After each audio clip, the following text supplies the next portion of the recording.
Welcome back, everybody, to the H3 Podcast. Live. That's right, Hila. Thank you to today's sponsors, MVMT, Quip, and Stitch Fix. Next week's guest is the great and wonderful Rhett and Link of Good Mythical Morning.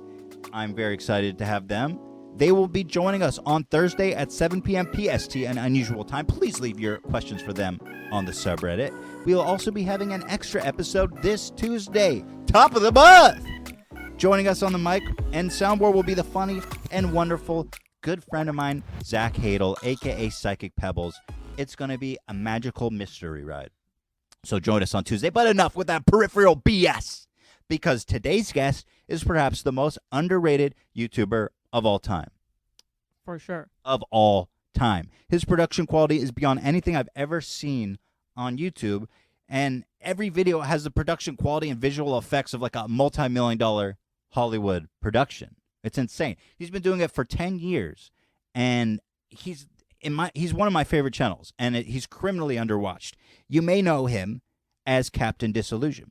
He's a superhero whose special power is skepticism. He debunks conspiracy theories and fake special effects in a wonderful and comedic way that I have not seen anywhere. He is the incredible Randy of the new generation. I cannot sing his praises enough, and it is a great honor and privilege to introduce the wonderful Alan Melikdjanian to the show. And also, Alan and viewers at home, did you realize that we're on a green screen this whole time? Oh, who's the special effects master now, dude? Green screen ourselves into our own studio? Please, who's on that level? Ethan, when did you learn all that? I picked it up. Green screen? I picked it up. I know how to drag and drop Ultra keys. All right. With that being said, I hope y'all just got freaked out. Let's get rolling with our boy Alan. Got him. What did you think about that? What do you think about our special effects? You know what? Fuck this shit. Wow. Oh, no. Okay. That's what happens when you out-dock the dock. You know what? You think you're so smart, but actually he's called the Amazing Randy, all right? So you got that wrong. Yeah, that is embarrassing. Yeah, Ethan called him the Incredible Randy. It's embarrassing. I fully listen, I'm sure he'll take Incredible. No, you guys, that was really fun. First of all, thank you so much for being here. God bless you. Great to see you. Thank you for having me. It's awesome to be here. I think I and everybody who's ever seen your videos has got to be a huge fan. Thank you. So it's great that we finally get a chance to say what up. I'm so happy to be here. I should warn you guys though that the only other time I've been to LA before now has been for like work reasons with this company that I've been years ago.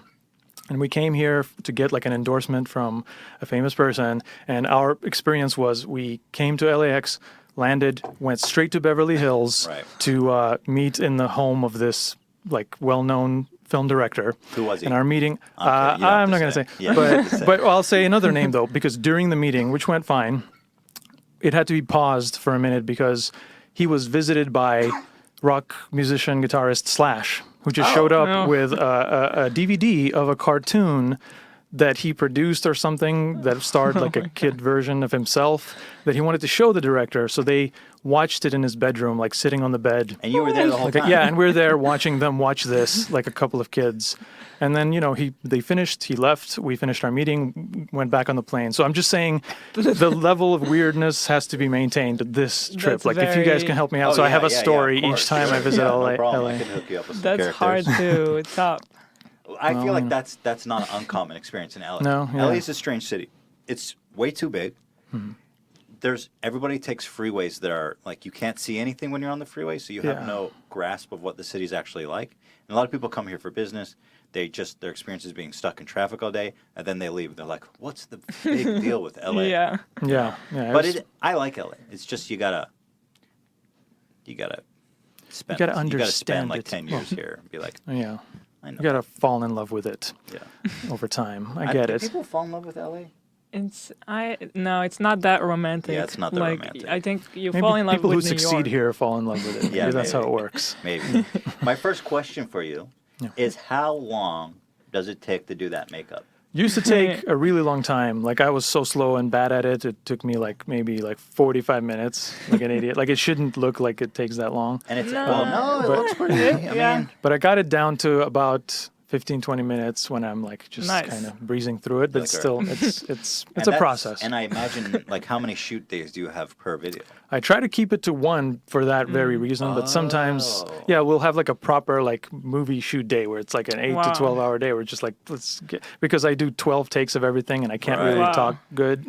So, we'll just shoot everything through. But sometimes if it involves me like being in a different location or something outside the place, so we'll do like a separate day. So there's a lot of planning that goes into Yeah. the script, probably, because it's got to be all done. I mean, I treated like short films, like we do. And I went to film school. We did little short Yes. films all the time, and it's the whole. I do everything by the book. That way, I write the script, I'll plan it out, do a shot list, and Wow. do it in the nerdy way. So when you say, well, here, I would like to, for the uninitiated here in the audience, watch one of your videos. I want to just give the people out there who aren't familiar with your work some. Is that okay? Oh yeah, I hope it's not one of the old ones that No, are really no, cringy. no. It's a great Well, we're going to one. start Great, with. great, great. I don't think you have any cringy videos. I want to watch your first video. Is like, what the hell? Like your first video is from 10 years ago, and aren't all the other videos at that time a square? Yeah, mine's a square technically, but it's like letterbox to be 16. And now it looks normal. That's how ahead of the time you are. I had to add a special tag because it was like, how the thing that happened where like you had the widescreen video and it got boxed in twice. Right, so right. So there's like a little tag they made. You could put it in and it's like magnifies it. so that Ahead it's, of the freaking game, even 10 years ago. So, okay. I want people to get the full D. The big old D that they deserve. No quick D's here. Yeah. Big fat D. So here is I think this is your most recent video. Yeah. You at home have heard of the invisible box challenge. I happen upon it. And basically what you do, generally speaking, is find online phenomenons, or how would you call it? People who are trying to get away with something. Yeah, I mean just hoaxes and Hoaxes. like little sometimes it could just be something unusual and you can't tell if it's real or fake, or someone deliberately trying to like fool people. It's different things, or sometimes it's just a viral ad. Right. So you debunk stuff, videos, essentially, graphical effects, mainly. Yeah, like I just call it debunking for ease of like understanding, but sometimes I'll just like kind of critique a thing or say, hey, here's how you could do this, and this is how they did it, this is how you could do it. Right. Sometimes I'm really pissed off and I think what they're doing is wrong and I kind of really criticize the people behind it. Sometimes I'm having fun with it. When you say are you talking about the character, or Yeah, do you the kind of character. mesh? What's the difference between what you feel and what the character feels? I mean, it's like a heightened, exaggerated version of Sure. like my impulsive reactions to what I see. But of course, it's made, I like to think I'm a nice guy in real life. Yeah. But this is like how I wish, like the dickish version of me that I wish I could be. And I think it works just for comedic effect. Sometimes it's like almost what not to be, like how not to react. It's, it's like reverse I psychology. love on it. the audience. I think it's so funny. I love the character. Well, here, Thanks. let's watch this. First of all, let me say, I love how you just flex on all the people in this video. Because you're like, you guys are all doing this fake box challenge. But if you were good, this is how you would do it. Basically. Let's watch. I think we should just go ahead and pronounce the word meme the way we all read it in our heads. Meme. Can I admit something embarrassing? Yeah. For like my first 2 years on the internet, I said meme. Oh, yeah, me too. Well, I didn't talk on the internet, but that's how I thought it's pronounced. How are you supposed to know? Yeah. And you were in Israel. Well, you're supposed to. Yes. You're supposed So to hear the audio book of the Richard Dawkins book exactly. where he says it. Yeah, so Yeah. that's the only way you'd know. But I was chastised by my friends because I was walking around saying meme. That's so embarrassing. But they're like, it's meme. I'm like, We should no. bring it back, Ethan. Let's Meme. just, yeah, I mean, it's more fun Maybe to say. you're right. Let's Full circle. Yeah. That was a dank meme. Well, you brought You it guys back. are trendsetters now. You could do this. We You could brought bring it back. You're the meme guy. It's a perfect still there. Meme already means mime in French, so the viral trend we call that should at least involve some actual miming skills. Like, for instance, the invisible box challenge. You know, the thing that was a thing for a while where you try to convincingly step over nothing. It truly took off when someone actually managed to do it well. So, was that one fake? No, that's the real deal. Okay, that's the one I saw. I was like, that's cool. I mean, someone none of them are actually managed typically to- fake. I mean, there are a few, the ones that I highlight, you know. Yeah. And it kind of came later, the phenomenon of faking it, because people wanted to one-up each other. But first, people were just trying to do this dance move, which I guess she does the best. Do it well. And that someone was, let's see, Texas varsity cheerleader Ariel Oliver. Here she is on NBC's Today Show, explaining how to perform the move in a series of shots that break every possible rule of composition. Let's watch. Okay, first you have to show them there's nothing there here, as if it was like a magic trick. And then you lift your leg, or no, you have to pat it. So I thought you were going to debunk this, but it turns out you And just then you didn't put your like foot on top of the box. Well, behind the this one has to scenes stay exactly where it is the extra whole here, time. you see they have a little So, green when screen you thing going jump, on in that show, because this leg later that's jumping, they do a joke of it. The hosts join her and so when they you jump, do a fake this leg version of stays the in the- move. My God, you put one foot up and try to keep it in the same spot while jumping really high with the other foot. Anyone can do it. Well, anyone who is strong, lightweight, and extremely coordinated like Ariel and me. Watch this. Okay, here we By the go. way, is that your green screen setup? Yeah. Well, I made like rigged up to look sadder and fall easily. It's Okay. usually, Okay, you know, sure, got it. It's incredible what you can accomplish with relatively small resources. Sure, just got to know how to make it look good. And notice the green shirt on green screen. That was not easy to accomplish. What you mean? Your Your shirt? shirt At the is dark beginning, green? yeah, before the green screen disappears, it's actually being keyed.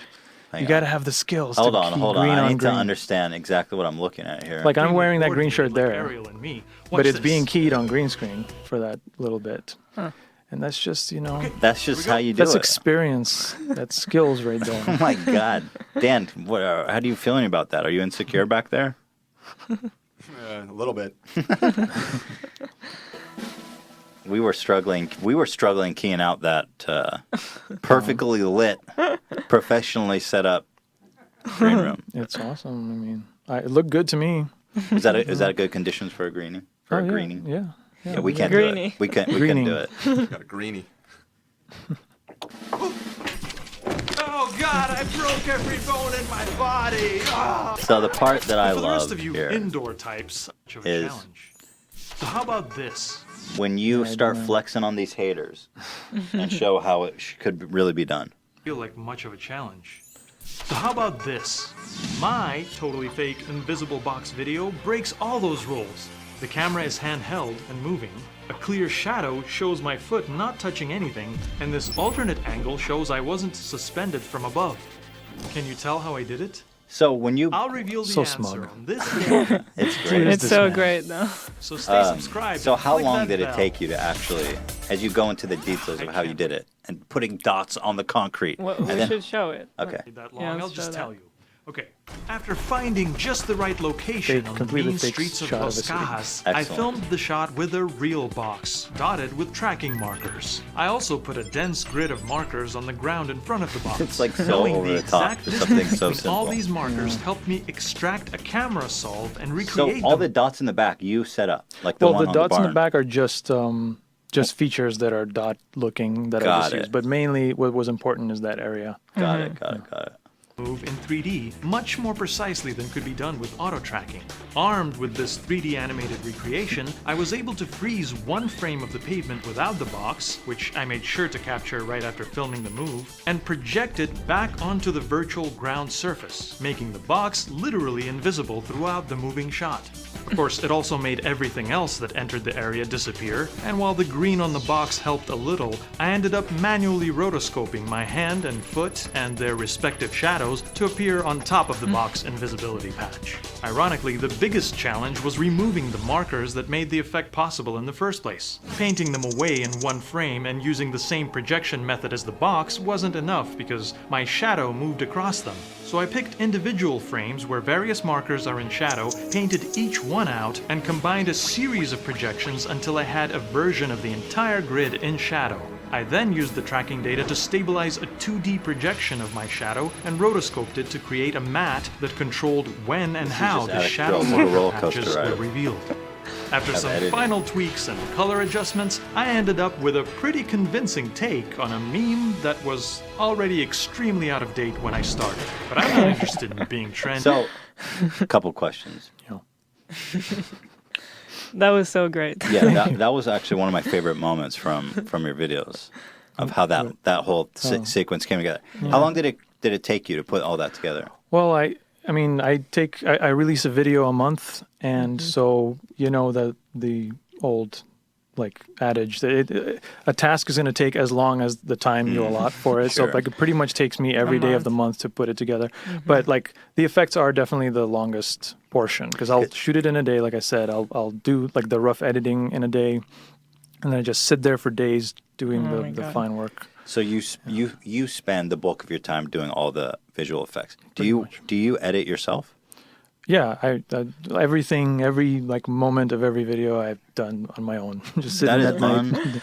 That's unbelievable. I mean, if I was smart, I could collaborate with people and get people to help me. But I'm still working on that. I'm figuring out how I can make that. Someone happen. on that level, could you ever trust somebody else to edit your stuff? Well, you just have to know how to meet the right people and kind of find like minds and people of the same skill level. And but I'm not what's funny, as we were watching that, I wanted to say that it's pretty dense and I'm explaining a lot of stuff, but honestly, anyone that does visual effects, when they watch that, they'll be like, yeah, sure. Really? That's what we do. That's what we do every day. Huh. It's just that kind of complicated. It looks weird. like it's Latin to me. It's like a whole. But you know what's funny? Before I knew how to edit, I used to watch these MLG montages, and I was like, "That's magic." What's that? It's just really shitty meme edits. Okay. But now that I see that, it looks really easy. Yeah. But that's true. I'm interested in what you said about how it takes you so long to make a video. It's so hard for your video to be relevant by the time you finish it. Do you find yourself coming along that problem frequently? Yeah, I mean, YouTube moves so fast. If you're trying to hit on something trendy, so I've learned that that's not something I'm always able to do. So I'm aiming for things either like this. I'll just play it off and say, well, now it's my turn to talk about this, or I'll just pick things that are kind of timeless. Like a lot of viral videos just come around, they just come back. They do they're like a comet. I had an episode called Viral Comments where it's just stuff. Somebody just starts sharing the thing from 2002 again, and it's in news articles and a blogs. Vintage meme. Yeah, vintage meme. 2002 was a great year. Yeah. How did you tell me about your background of visual effects and special effects? You studied it in college, but how did you actually get good? I didn't actually study visual effects in college. I always was interested in movie making and animation, and it was always a toss-up for me between which of those two fields I'm really going to pursue. And when it was time to go to college, I picked this kind of little dingy little film school that was just starting out, and they had a computer animation program that was all fancy, and this little try hard little film department. And then I signed up for animation, but at the last second, after the first day of school, I realized I need to change my major, because animation and anything with visual effects with computers, that's something you can learn on your own, honestly. There's, especially now, this was before tutorials and things, but there were books on these subjects, and you could just get the software and figure it out and play with it until you figure out how it works. But with filmmaking, shooting stuff, editing, you gotta, it's like a team sport. And if you don't learn in a safe way how to work together with everybody, how to delegate and everything, then there's no, and also play with all the fancy equipment that you don't necessarily need to spend tons of money. Yeah. So I spent, I studied that properly, and then I kind of just self-taught in terms of effects and animation. So people who want to learn how to do this or learn to make film, is that the important thing that you learn from film school more than anything, just how to work in that team environment, would you say? Yeah, specifically just things not having to do with effects, just making movies, telling stories. That's something it's difficult to do on your own. You can't watch a YouTube tutorial about how to work with a crew of... It's not the same. You can even watch that tutorial, but without experiencing it and like interacting and getting a thing done together, I don't think you can, it's like you just have to feel it out. But a computer program is a computer program. Like we use them every day. So this is just a different thing you do with a different tool. I wanted to ask, you kind of answered it. Is it possible to learn to be that good at editing in school? Or do you think someone who's as talented as you at it, see you grimacing. I don't take compliments well. Thank you. Do you think that someone can get that good at something, would have to just on their own decide and dedicate, I'm going to spend an obscene amount of time by myself studying this on YouTube or wherever? Is that the only way to get that good? To just study it on your own? Yeah. Well, maybe. I mean, I studied, I was like a nerd about it. Like when I was actually in high school before college, I was in this sort of technical, like progressive high school that had almost like college majors, and they had a TV production like studio. And that's what I was in. So I'd stay after school. They had these editing suites with this new thing called the video toaster, which was like, this is before computer, like nonlinear editing. It was like a computer, an Amiga computer that would run tape decks like to play them in time, and then like you could mix it on the computer. It's like this weird technology. But it also came with a 3D program, one of the earliest ones that was available that wasn't like tens of thousands of dollars. Right. So I sat there and watched like VHS tape tutorials of like how to use it by this company, and just like nerded out on it. And that, I guess if you put in the extra time, you can accomplish anything. Just that's the whole thing with my videos is like, my trademark is no one would spend that much time on something so insignificant, and it's like I just do it. I just push a little bit further, and then it looks impressive to people. It looks so impressive. The editing. It's ridiculous. I'm wondering, so what were your resources for learning? Like, did you actually learn from YouTube tutorials and stuff like that? Well, like a lot of what I learned like predates tutorials. Like I said, like this is pre-YouTube days, like pre-2005. I mean, yeah, your first video 10 years ago was already edited like in a similar fashion. Yeah, I suppose. And I mean, I literally would go to bookstores. They would have like fat books on like using that's Premiere. old world dedication. Yeah, and then tutorials. There's sites. I did a talk, the QED talk that I have. I go a little bit over like the process of how I do things, and there's some there's a lot of online, not just tutorials on YouTube, but there's like sites dedicated like lynda.com or whatever, that just like have proper lesson plans and teach you. And I frequent those. I'm subscribed on so many of those. I don't even know. Like I'm sometimes. What so is you're this still charge? learning. You're still watching tutorials. Oh yeah, because it's so easy to. The tools change every day and they get improved, and even like if you just use After Effects, if you haven't updated it in a few months, you don't know all the new features they have. Like now we do things completely different. We don't use that effect anymore.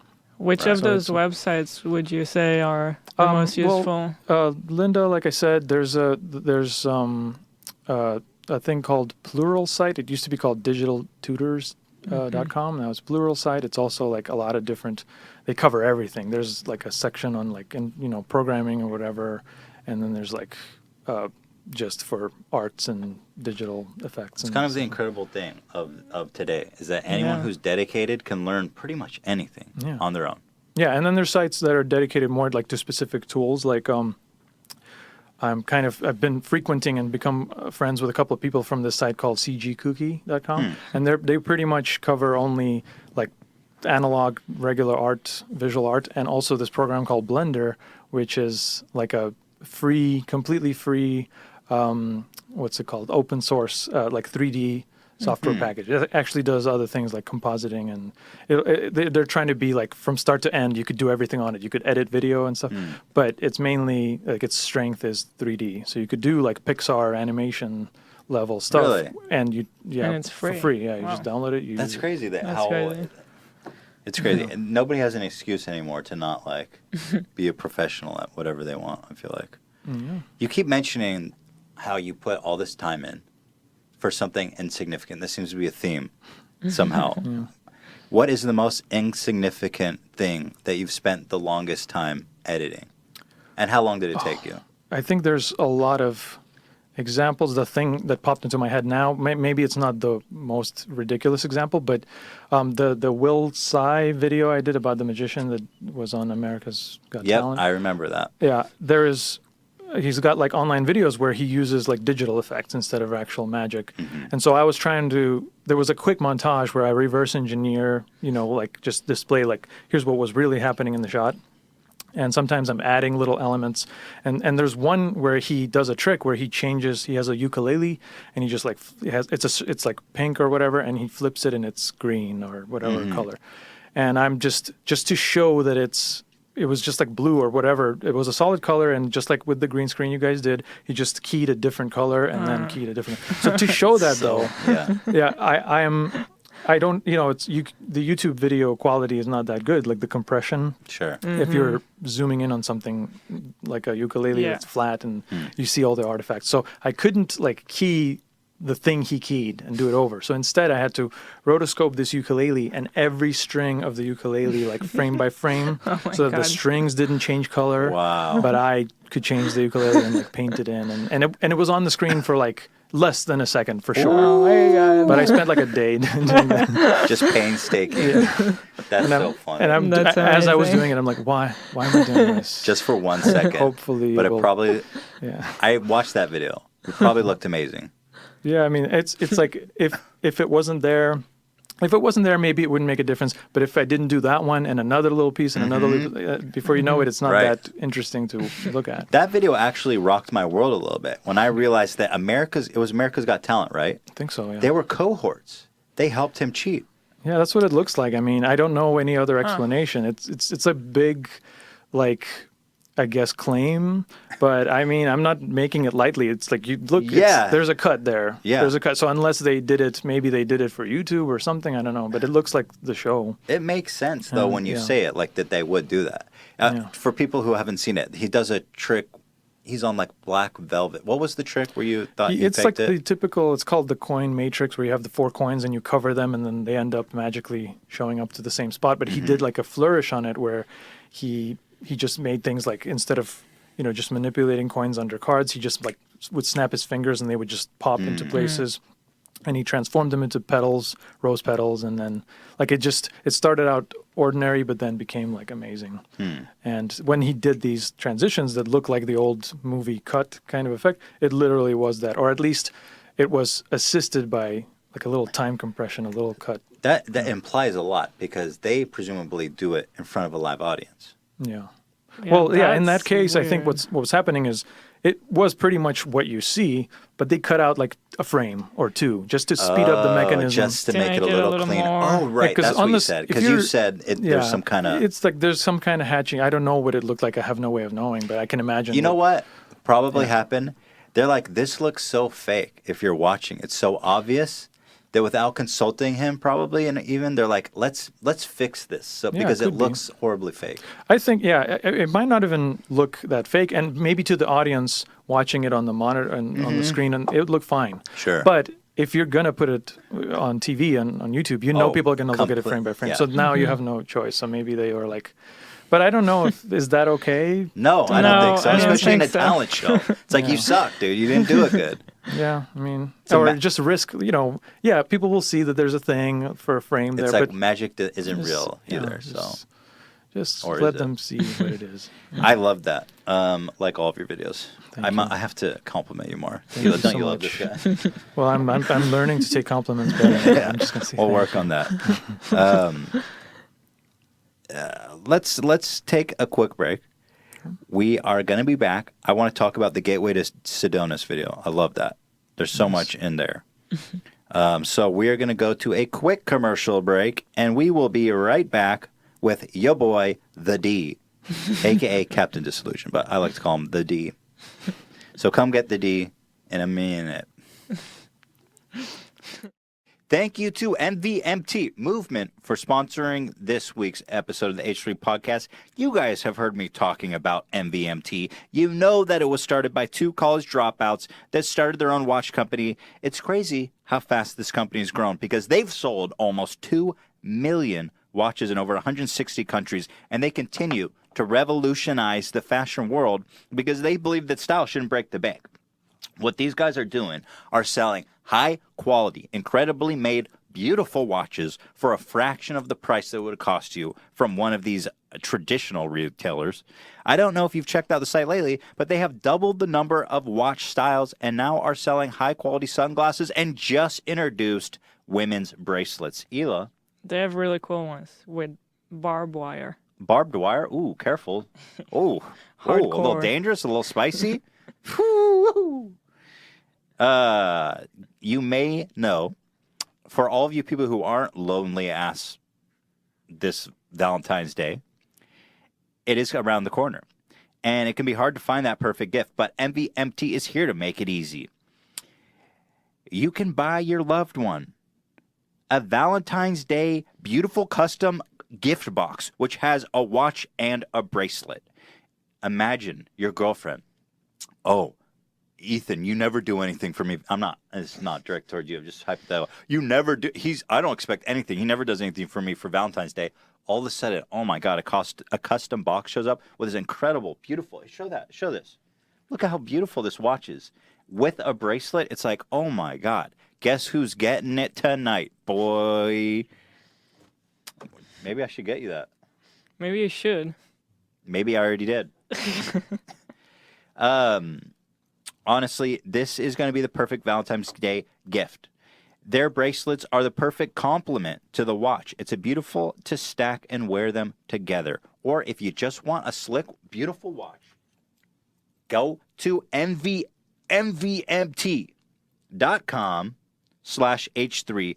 And today, my friends, only you will get 15% off with free shipping and free returns if you don't like the dang thing. So go to mvmt.com/H3 and join the movement. They're changing the world. I love their watches. Hit them up. Thank you for sponsoring us. Next, we have Quip. You know I love Quip. I can't stop talking about Quip. It's an electric toothbrush that is so freaking good, it should be in every house in America. You know what? Toothbrushes are already expensive. You go to the grocery store for a good toothbrush, it's going to run you like $5. And then it wears out. It's too firm. It messes up your gums. Who is making this crap? So Quip came up with a brilliant idea. They're like, you know what? We're going to change the game. We're going to disrupt this market. Yes, I've been watching Shark Tank. Look at this. Here it is. This is an electric toothbrush. It only costs $25. It lasts for months. All you have to do is change out the top. It's made of rubber and really soft, wonderful bristles. It doesn't have any batteries that you have to change or anything. And listen to this. That's the real deal. You hear that vibrations? That's the real deal. And here's the beautiful thing. It goes for 3 minutes, which is how long you're supposed to be brushing that nasty-ass mouth of yours. And it turns off to let you know, hey, guess what? You're done. And you're good to go. And now you can breathe in anyone's face because you've got the perfect breath. I hate stinky breath. And this is my favorite toothbrush ever made, and I'm obsessed with oral hygiene. So here's the deal. Go to getquip.com/H3 right now and get your first refill pack free with a Quip electric toothbrush. They start at just $25, the toothbrush itself. That's a free refill pack free at getquip.com/H3. That's GETQUIP.com/H3. Try it out. I guarantee you are going to fall in love with this toothbrush and you will never look back. I love it. Thank you to Quip for sponsoring us. And finally, Stitch Fix Men. Listen, you know there's always that guy in the room. He's looking slick. He's looking great. He's ready for everything, for anything. And that takes a certain skill set. It takes a certain focus and appreciation for fashion and maybe a certain understanding that some of us don't frankly have. Okay? I'm not the most fashionable guy in the world. But here's what Stitch Fix does that's so cool. It's the new way to shop for clothes, and it's unbelievably simple. Just go to stitchfix.com and answer some questions about your sizes, what styles you like, and how much you want to spend. Stitch Fix has clothes for every guy and his style. It's not just one type guy look. They've got everybody from me to a guy who smelts steel. Real men. I don't know what guys like that wear. Overalls. We'll send you overalls. I don't know. But they have styles for everyone. Your personal stylist then use your preference and the other information you enter to select brand new clothes for you. I like to, it's your personal stylist, they call it. I like to call it your virtual girlfriend or mom. Not mom, girlfriend. She's like, listen, you slob, you look like shit. I think a stylist is better. It sounds great, but what it really is your girlfriend who's like, I need you to look good. Except you don't have the girlfriend. That's why you need Stitch Fix. Once you get the girlfriend, you don't need Stitch Fix. But we're trying to get you to that point. Maybe your girlfriend does not. It's a great thing. It's a great product. Anyway, the items are delivered right to your home. You try them on, and you only pay for what you keep. So if you don't like some of them, send it back. Forget about it. Just send anything you don't want back. Shipping is free both ways. Unrelated to the read. Get your fix on demand or sign up to receive scheduled shipments. Guys of all shapes, sizes, and budgets agree. Defining your new style starts with Stitch Fix. Try them out today. You got nothing to lose. So here's the deal, folks. Oh, I forgot. You know what? Hang on. Here's the deal, folks. Get started now at stitchfix.com/H3, and you'll also get 25% off when you keep all 5 of the items in your box. That's stitchfix.com/H3 to get started today. That's Stitch, STITCH, Fix, FIX.com/H3. Go try them out. Dan has been wearing this sweater from Stitch Fix. I think you've been wearing that pretty much every Friday since you signed up. Yeah, absolutely. Here, tell. Love it. This sweater. I mean, look at this. Come on. No, but unironically, you've been rocking that He has, sweatshirt. yeah. Thank you. Yeah. Yep. They really nailed you. Yeah, they knew me. They nailed the podcast producer look. Would you call it your virtual girlfriend or stylist? Why not both? And that's the way. So thank you, Dan. Thank you to Stitch Fix. Guys, if you are in the market for some clothing, a beautiful watch, or a toothbrush, please consider supporting our sponsors to help support the show. Thank you so much. Let's get right back into it. Hey, guys. How's it going? Everyone good? Having a great, what is today? Friday, right? Yes. The podcast schedule has become so irregular that Yeah. we usually do it every Friday. Mm-hmm. But obviously people's schedules are... Well, I made sure to be here on You're the correct day. You're a Friday guy. Pointing it out. One sec here, guys. Just need to check something. Me too. I gotta check something. Guys, we're all checking something here. Everybody check your phones. Just everybody something. reference your phones here for a minute. You're good on the thing? I'm good. Dan, are you good on the thing? I think we're all good on the My thing. brother said, show more of his videos if you can. My brother is watching. Well, go to his Go for channel, it. obviously, if you want to watch more of his videos. Yeah, does That's a my good place to thing start. get monetized when we're watching it here? Do I get double monetization? I am straight up reaction videoing your ass. You're pirating. You know what's funny? The one you showed was very like perniciously copyright claimed. Really? Really? But not by the girl. For the cheerleader video, and not by her. She was nice. I actually contacted her just to make sure I can use her picture, and she was cool, and she didn't mind. But there's these like companies that are like They Yeah. own viral Licensors. videos. Yeah, Yes. junk for and media. Yes. There's one called the word viral is in it, and like a messy Viral hog. animal. Right. They really wanted to monetize my whole video, and it Wow. was like the multiple steps of Yeah. claim, counterclaim. So what They happened went all in the the way. end? Well, they released it because They had to typically- strike it eventually. Too. yeah, they had to Yeah. give up. The thing first. is, Yeah. with the companies like that, it's like their whole business model, right? Sure. Although I don't know why they feel the need to monetize 300,000 views or something. But it's also fine. I understand. I'm sure they're doing it on like the author's behalf or whatever. And I don't know what the. They own it. It's them. So they license it one time. They buy it. exactly. They Yeah. buy it outright. It's They're like, a we'll whole give you business. $1,000. Yeah. Right. That's why I guess that makes sense. But I understand that they need to police that. If someone simply just re-uploads the thing, If it's but a if it's- re-upload. they I had to explain to them like this makes up 2%. The video is 6 seconds long. I use 4 seconds of the 6 seconds, and it's like 2% of my whole video, Yeah. which is full of original content. I don't think Yeah. it's very fair. That's the beauty of That's insane. copyright. That's disputes. insane for them to think that they can claim the whole video. Yeah, and I know that it's like one time, okay, you see that it says the name of the video, you just flag it. But they had to look at it again when I counterclaimed. And Someone they watched it. reinforced it. Someone watched a 10-minute video and said, yeah, for this 4 seconds, we are definitely still Wow. in the right. Strange. But you're using it. Well, first of all, I learned a lot about fair use since we were in a lawsuit involving fair use. But you're using it for textbooks, educational purpose. It's like, I would call that textbook fair use. I mean, I don't know much about law, but it's because 100% fair use. Well, Yeah. technically, if you make a video and use something unlicensed, even for a split second, I guess legally they're entitled to take your video. Okay. But then you can sort of claim the fair use thing and give your case of like why it fits, and they may or may not decide. Yeah, that the laws are really unclear with online media. Over the years, I mean, I didn't know how fair what I do is, but I think it is kind It's of a as fair as textbook. No, it that's gets. what I'm saying. It's as And fair as the it other, gets. the aspect of it being a transformative work, I try to keep to that. Yeah. I mean, I use it for context. Look, Since- we won our lawsuit. Yeah, congratulations. So buddy. you're- that was very And- exciting. Thank you. Thank you. Oh, we're exchanging compliments now. Yes. No, but I'm saying if we're fair use, you are By like far. what's greater than fair? You are beautiful use. Beautiful use. You are gorgeous use. I'll copyright that phrase. And that's you can write that. You can take that to the Complimentary use? 'Cause We actually have a call from a fan of yours who has a question for you. Oh, cool. So I'm going to bring in David here. It's not actually David? David, you fucking dope. You've been tricked once again. What? Wait, what? Hey, Is that Jordan, me, the Jordan, Logan you Paul thought you- fan? Oh, You oh my God! I'm so sorry, guys. Wait, how? You thought you could banish me. Wait, Ian, how did he get? I tricked. How did you not Ian, what recognize the his fuck, name? man? Are you kidding me? Listen, hey, bud, you've got a smooth brain. In other words, you've got no ridges on your brain. That's why you're deficient, and I can outrun you.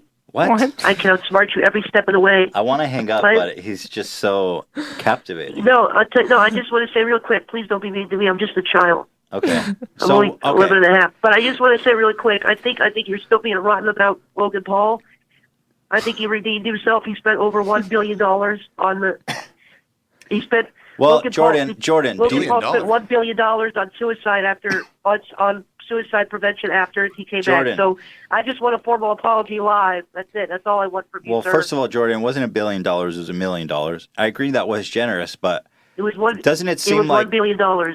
doesn't it seem like it was a transparent PR effort, especially now after YouTube just removed all of his monetization because he was like not torturing, but They electrocuting removed it dead because he animals? was telling the day. He was telling. Oh, hold on, you fucking pecker. He was telling the damn truth. You understand that?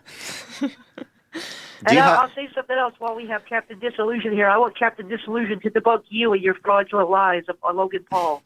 Can I get a guarantee? Kind of a point. No. Kid, do you have I desire a guarantee that you will debunk the lies and the slander and the hatred. All right, Jordan, listen. And just the evil. All he did. Do you have a question for Alan? What is it? What? I just want to know why you think it's so bad. He tried to revive a dead rat, and people said he was hurting the dead rat. It's not even true. I don't think he was. He wasn't working the rat. Like, what do you call those things that paramedics He tried use? to help the rat. Have you ever tried to revive a rat? What are they called? Defibrillator. He wasn't defibrillating him. He shot him with the taser gun. He was defibrillating the freaking rat, you know. And I'll say one last thing to you. I just want to clarify one thing. I've noticed a lot of conspiracies, and I've got a little theory of my own about why. I've got a little theory about why you don't like Logan Paul, and I don't mean to sound anti-Semitic or. All right. I'm cutting Jordan. What is with that kid, Ian? How did you let that kid through? You know what? I'm sorry for Ian. He put on a voice and How was could you acting like he was somebody possibly else. disguise that He seemed voice? genuine when we screened him. I'm sorry. I'm scared. The last time he called, he threatened to have me assassinated with bitcoins. Yeah. He's an industrious kid. I mean, I really thought you guys had this a little bit more together, but I thought so too. Ian, it's everything wrong here is Ian's fault. He was our intern. He's been elevated to PA, but I think I should call him intern. Kind of keep him in check.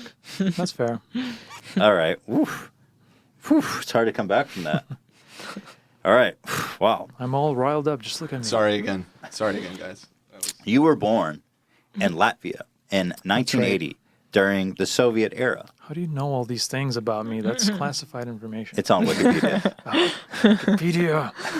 No, yes, that's true. What was it That like is for you true. growing up? Tell me about your experience there. It's like I have kind of an unusual combination of things. I grew up. Yes, I was born in Latvia, in Riga, the capital city of Latvia. which was a republic of the Soviet Union, and now it's a country of its own, which it used to be originally, then became, the conglomerate that was the Soviet Union, and then became its own country again. And during the Soviet Union era is when I was born there, but I am not Latvian. My mom is Russian. My dad is Armenian. And Armenia was also a republic of the Soviet Union and is also a country now. And so, like I lived in a place, it's sort of like when British people were born and grew up in Hong Kong. Got it. Like I didn't have anything to do culturally with Latvia. Some more Russian Yeah, culture? like Russian. I spoke Russian to my parents. Wow. You speak Russian still? I do. Probably not as good as to a Russian speaker as I should, but I can get by. Interesting. And I still speak to my family in Russian. So, and then like I would go sometimes. My parents were circus performers, and they traveled all over the country. Did I mention Is that real? Yeah, no, That's for real. like That's unbelievable. amazing. That's like that's the trope from like novels. I guess. Yeah, I mean, it was very exotic upbringing. But I would travel with them. They traveled like around the country, but the USSR is like the entire Russia is pretty big now. What is Russia? It's like bigger than Pluto surface area or something.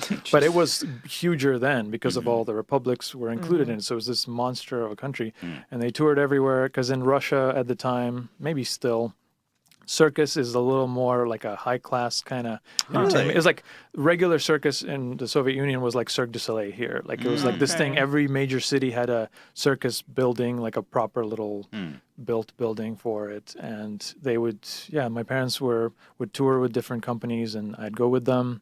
And when I went to school, I'd stay in Riga, go to school, the normal school year with my grandmother. I would just live, in one place. But then in summer breaks, I would still tour with my parents. So that's crazy.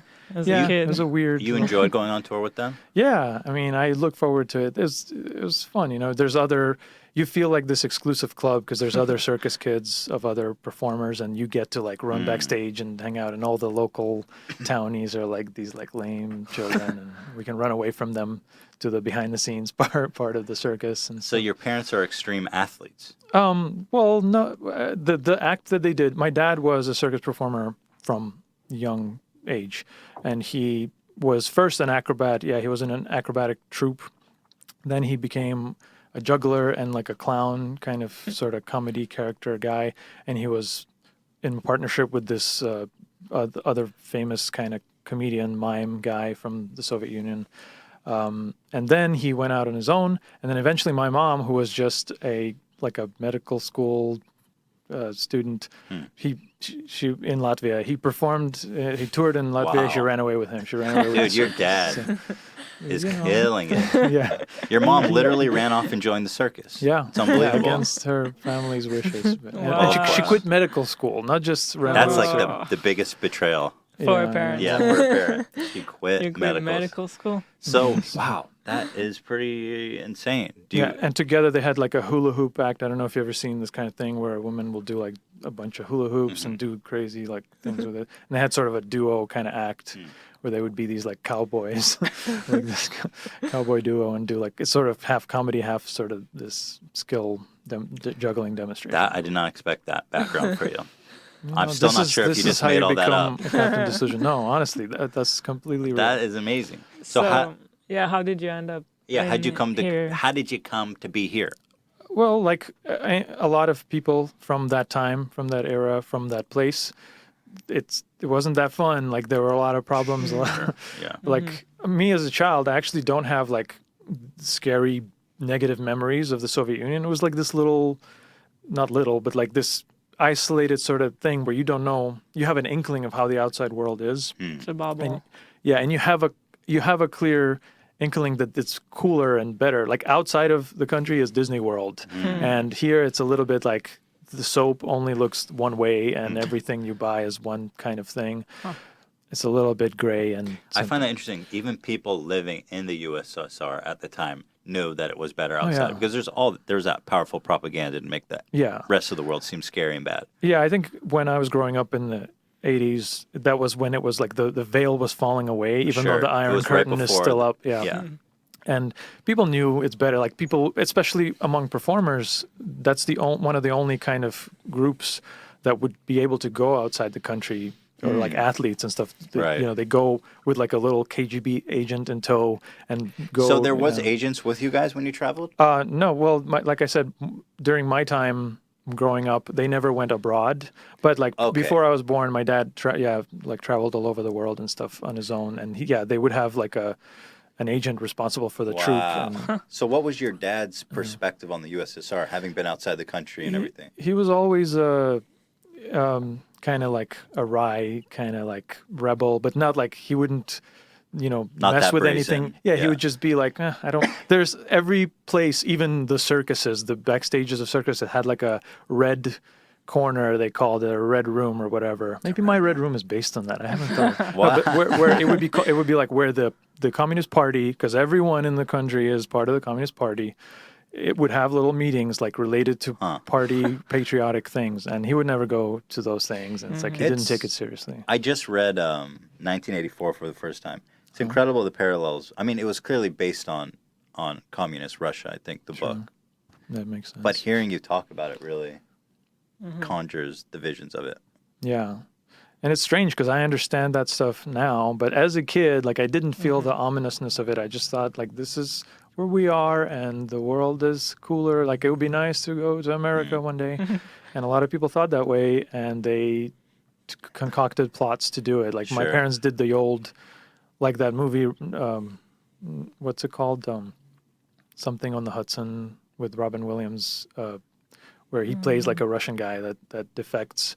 And so they did a thing where they got into a situation where they could go on tour in America, and then they just asked for political asylum. And Moscow on the Hudson. Moscow on the Hudson, yeah. So they did it a little bit risky because they had me, and they left. They decided the safest way to do this is leave me behind. Oh my God. Yeah, and then go. Because they had some friends, like another performer pair, that did this earlier in the early 80s.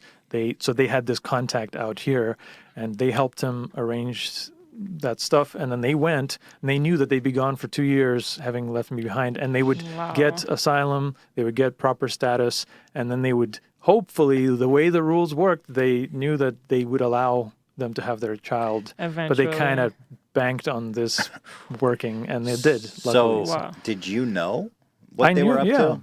I mean, I understood. I was like 11. I came here at 12 years old. So like 2 years prior to that, I guess I was 10.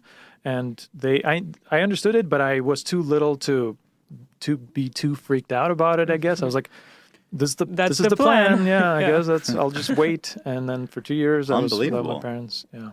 Wow. And then eventually the call came. And I was kind of like, I also had no reservations. I was sure, like, yeah, my mom and dad are getting me. I'm going to America. So everybody in my like school and everybody, I was like, yeah, you guys enjoy this while it lasts, because it's going to be gone. And then, it could have not happened. Oh, yeah. It could have been horrible, but incredible. Luckily, it worked out.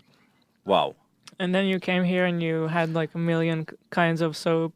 Yes, exactly. It was overwhelming. I mean, my parents were sending pictures of like what a supermarket looks like, and it was just like, that's too colorful, really. Like, I don't know how to perceive this. So what was it? Tell me about how you came to be here when you got the call, and what was it like when you arrived here? I kind of became like, I mean, I loved American movies and things. I knew American culture. I had like a book called America, like a cool illustrated photo like journal by somebody. You weren't supposed to have that, right? No, I mean, at that time it was like the lines became blurred because the thing was, it wasn't a sudden thing that the Soviet Union fell apart. It was like happening. It ended up being like, we are Soviet Union, but really nobody cares. Like we're about to fall apart. Okay. Yeah. So then you arrived. Yeah. Or tell me about the process. Yeah, as my parents were trying to do whatever it is they were doing, getting like legal resident status here, and they were still performing with little like on fairs and circus things here. And I, meanwhile, was just in school, but on television every day, they started showing these parliamental, whatever, like the Kremlin, meetings of the party. And them figuring out what do we do? The thing is falling apart. How do we reorganize perestroika? You know, that was on the television. Yeah, it was like every day, all day, they would just broadcast the proceedings of them voting on things by raising their hands, and I didn't. Very open.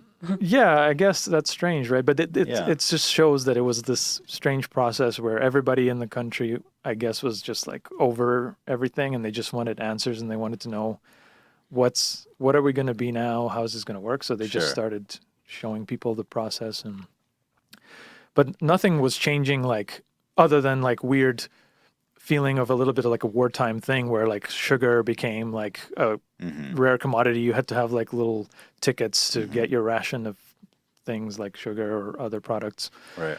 It didn't really change that much because Russia was always, Soviet Union just felt like nice and gray and simple, and it just stayed that way. But in like, whereas I grew up with like uniforms in school and this very like proper thing, that started to relax. They started letting us wear whatever we want, and I didn't have to be a pioneer anymore. They had these rankings as a kid.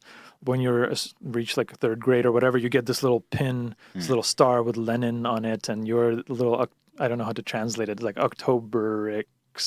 You know, you're like because October is the month that Lenin was born in, and now you have that. And then when you go to a certain class level, you become a pioneer. You get this red, like the Japanese students, like a red scarf, and you do take a little pledge, and this is the That's salute. incredible. I didn't know that it was that indoctrinated. Yeah. And it was very like strict, and everybody wore the same uniform. There was like 2 kinds of uniforms in the entire ginormous country, and everybody wore the same thing. But then they started to relax, especially in a place like Latvia, which was like thinking, oh, Soviet Union's falling apart. We better ramp up our own culture again. And you guys are on the outskirts. I don't know if that matters. Yeah, well, what do you mean? Like, you weren't in like the heartland. You were kind of off. You guys were like, exactly. See you guys later. Latvia became like all those Baltic countries were like, okay, we're going to be European now. Because that seemed instantly better. And now if you go to Latvia, it's very like, it's like Europe. It's like going to Paris or something. Right. And Russia is not like that. It's a little different. So what was I saying? So when you how the transition when happened? you got how did it happen that you got the call? You said well, you got the call. Yeah, we literally, it was a call. They decided they asked that I be allowed to join them, and they got the document that said that that's okay. And then my grandfather traveled with me to just on a flight, you know, and we took Finnair is the Finnish airline that goes across the ocean. And on the flight there, I got a little, you know, they give you little souvenirs and things when you're a kid, and they gave me a little Finnair keychain, and I have that to this day with me. Wow, it's like this lucky charm. Like I landed on the in America with that in hand, and like I just kind of keep it in my keys till forever. That's wonderful. When you arrived in America and you got off the plane, was it a shock to you what you saw? And like you said, the grocery store was so colorful. Yeah, I mean, I just as an impressionable kid, like I liked, like I said, like American movies, things, and I just had this almost idealized view, which wasn't justified, but also like physically how America looked. It really created that illusion. Where did you land? In JFK in New York. Yeah, my dad had to. We live in Miami. I still live in North Miami, but he had to drive this old Ford Econoline van, the 1984 van that barely worked. He had to drive it up to New York, meet us brutal. somehow. There's no cell phones. There's no nothing. Somehow we knew that at the airport. How do people figure that out back then? I still marvel at it. It looked like it seemed like in retrospect pure chance because we didn't. I learned some English just in preparation, but I wasn't exactly like well versed. My grandfather didn't speak English at all. We didn't know where we were. We had to get through, the passport control and everything, and somehow we found our dad. Like, it worked out somehow. Unbelievable. So New York, when you got off the plane, because that's quite a grand arrival to New York City. How did the city look to you? It felt exactly like the scene. I know people that watch my channel know like I'm too obsessed and talk about Back to the Future too much. I was going to ask you next about that. So like, the scene in part 2 when he first kind of goes onto the square and sees the future, like how things look, that's how it felt to me. Wow. Literally, that's what I was thinking of because I was already like all about those movies. And it was like this insane, I don't know. I mean, I'm sure now if I saw that imagery again, I'd be like, what a crappy, like, airport. But then it was like this barrage of just everything is like clean and sleek and colorful. And it was really, we just like ran. The weather was kind of like cold and unpleasant. But even though that was happening, I was like, wow, this is amazing. And we just ran to the van and just got on the road. Was there anything disappointing about America since you had idealized it so much? No, not right away because I was still a kid and I was, I wasn't like really exposed straight to the realities of everyday life. I was just like, oh, I get to see my parents again. Great. Yeah. Oh, we have a house and we're renting a house. And yeah, it was really great first couple of months where I was like, oh, cool. I get to be here now and everything seems awesome. That is a wonderful story. Yeah. Thank you for sharing that. That was really great. Thank you for asking. It's funny that you mentioned the Back to the Future thing. My next question: why are you so obsessed with Back to the Future? I don't know. I like those movies. They're awesome. They're great. Okay, they're classics, right? But you're an FX guy. Yeah. Or I mean, there's so much stuff you're interested in. What is it about those movies that you love? Well, I mean, I just like them as movies, and also, we all have the thing that we saw at the right time, at the right moment. Just it's crystallized. It's not the only movies I like, but yeah, it's just easy because they just remained so perfectly like. And they are cult so classics. American. Yeah, exactly. Yeah. Like I was just like all about like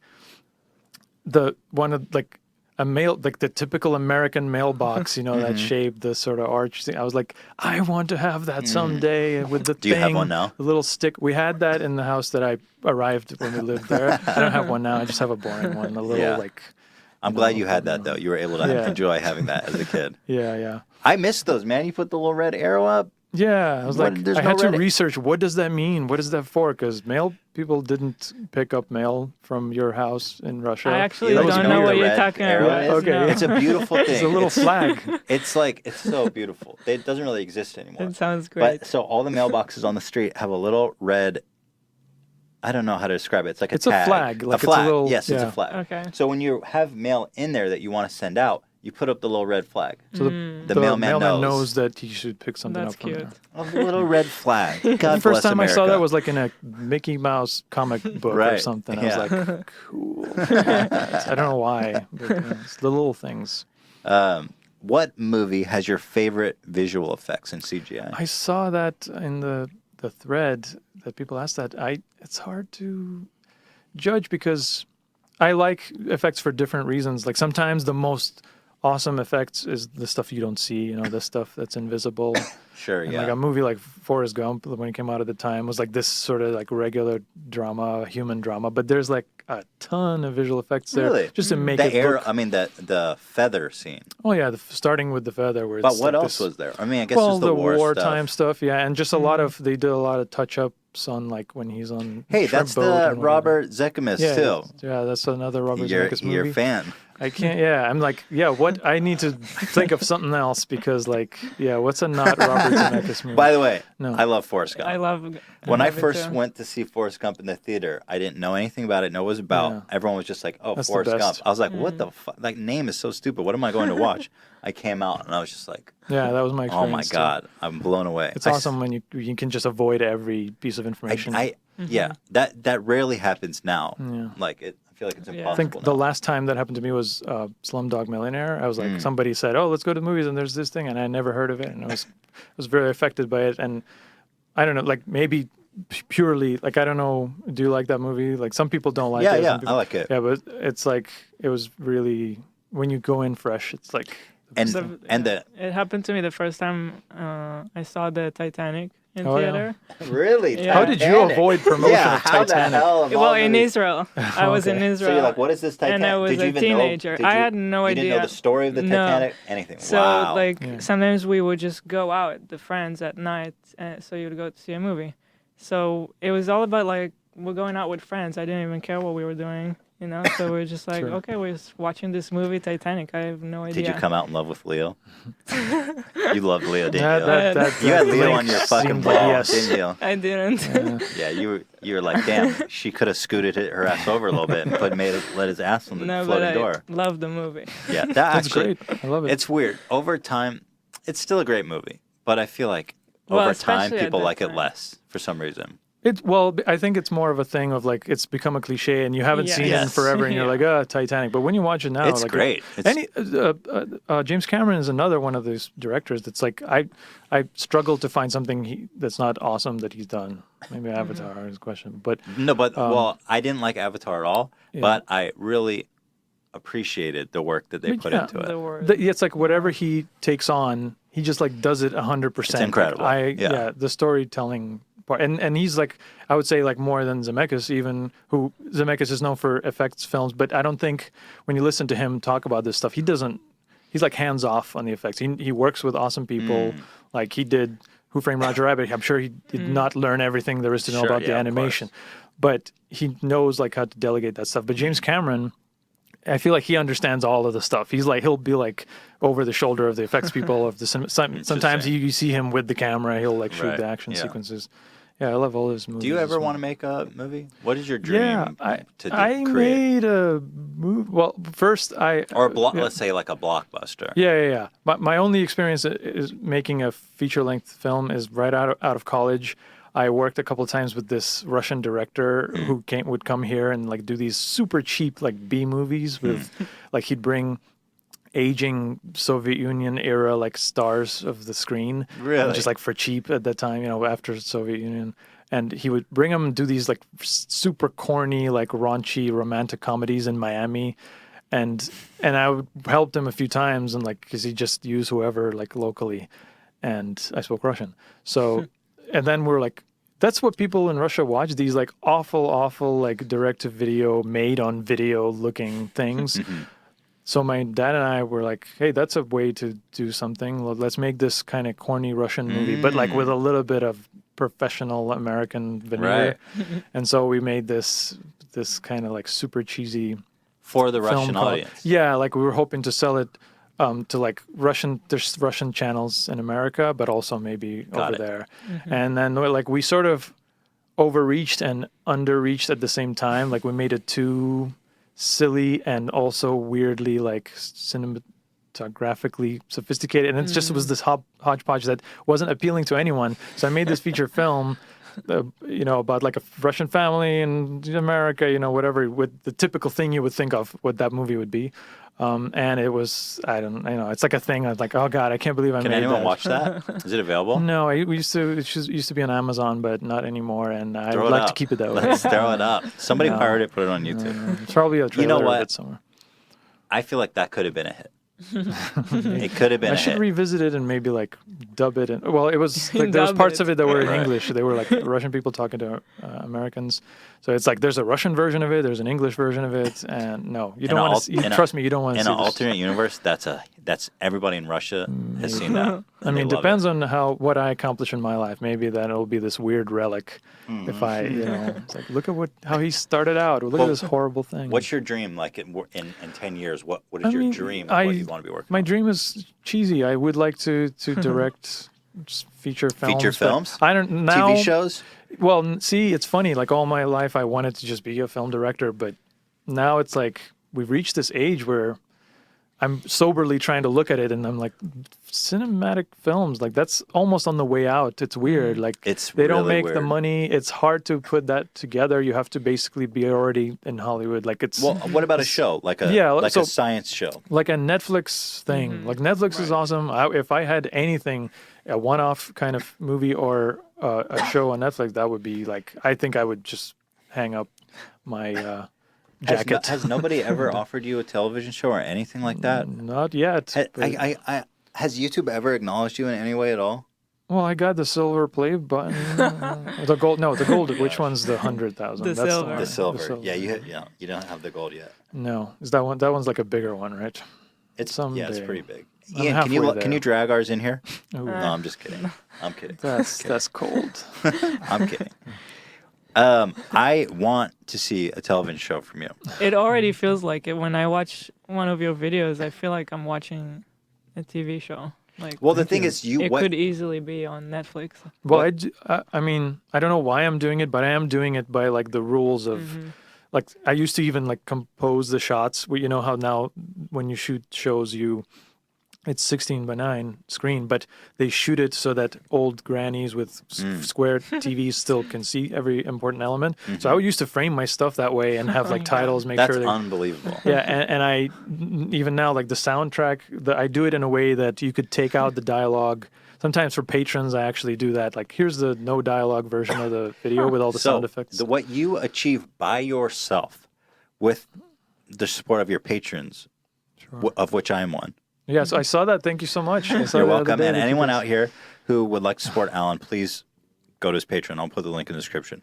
But what you accomplish by yourself is like beyond anything I can even think of on television that's not like, has like 100-person crew. We're in a golden age of television. What are you talking about? What the hell is going on? How do I feel like I want to we got to figure this out. All right. I'm at your disposal. Call Netflix, Dan. I want to figure this out. I'm on the horn. We're going to figure it. Awesome. Dan, and while you're at it, call Netflix I'm for glad me, too. I came about here. his birthday. Not that I have any idea for a show, but I just want to talk to them. Seem like nice people. We got to get you a show. All right. I'm down. What kind of budget do you need? What kind of budget do you need? Well, we can talk about. I have a friend who we talked about this. Like, he's sort of accomplished some things. He's a fairly like established music video director in like Latin music market, and we were like, yeah, we got time is running out. We're getting. How much you need for a pilot?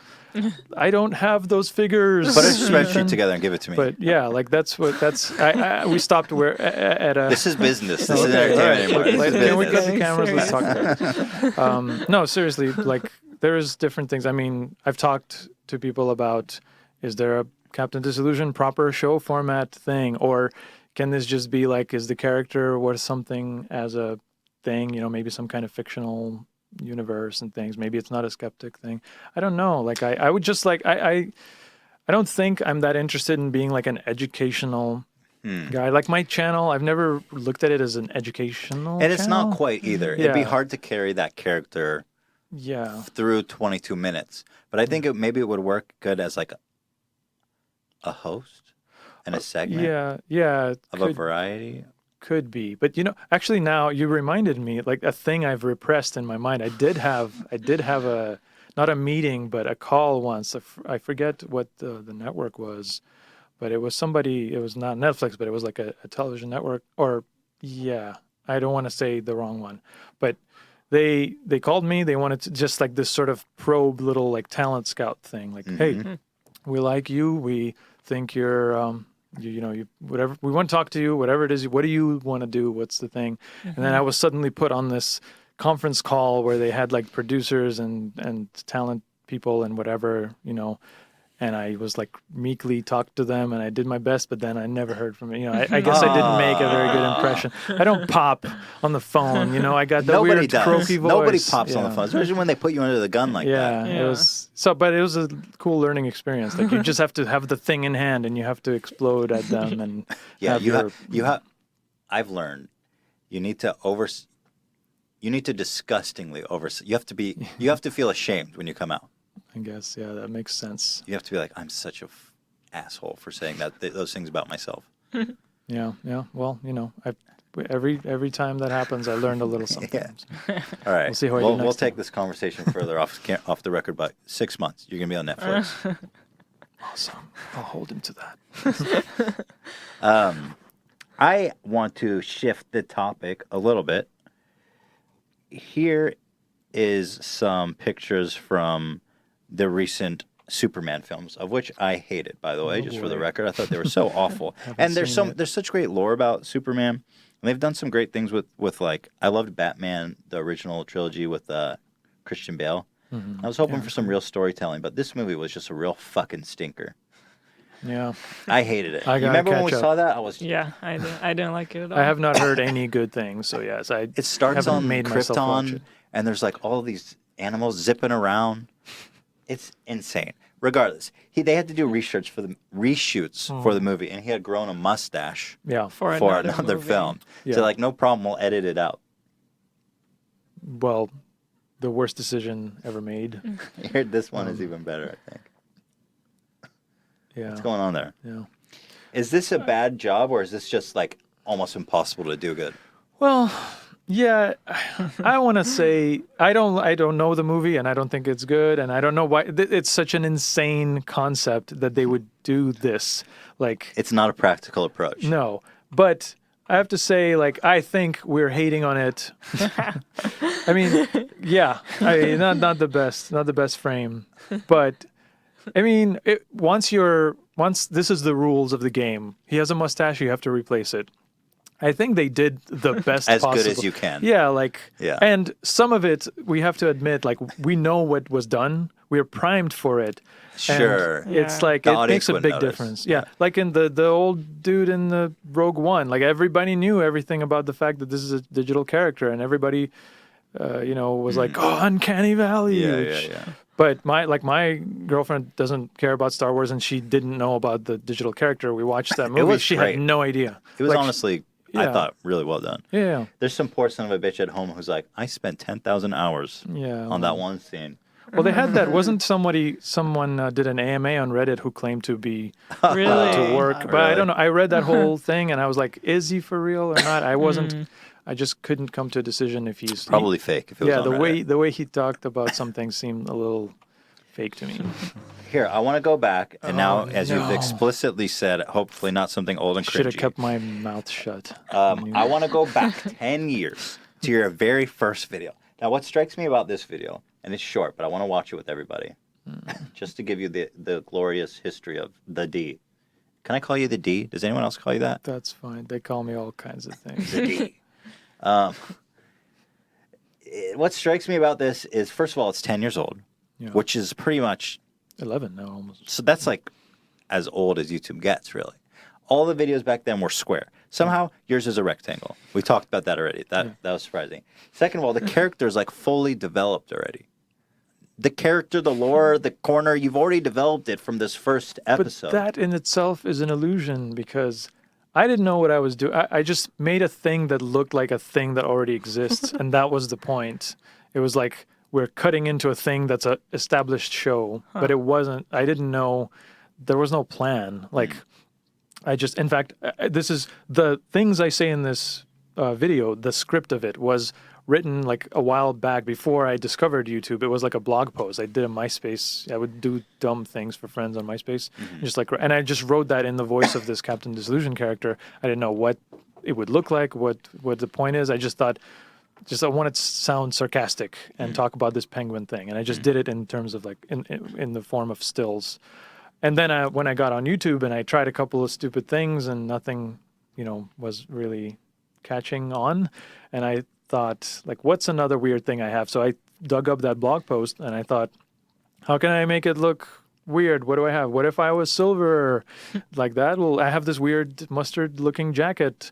I'll wear that. I'll get silver makeup, and then I put on the silver, and I realized that's too much. I'm not going to put it all over my eyes and stuff. So I'll just do halfway, and maybe it'll be a half face.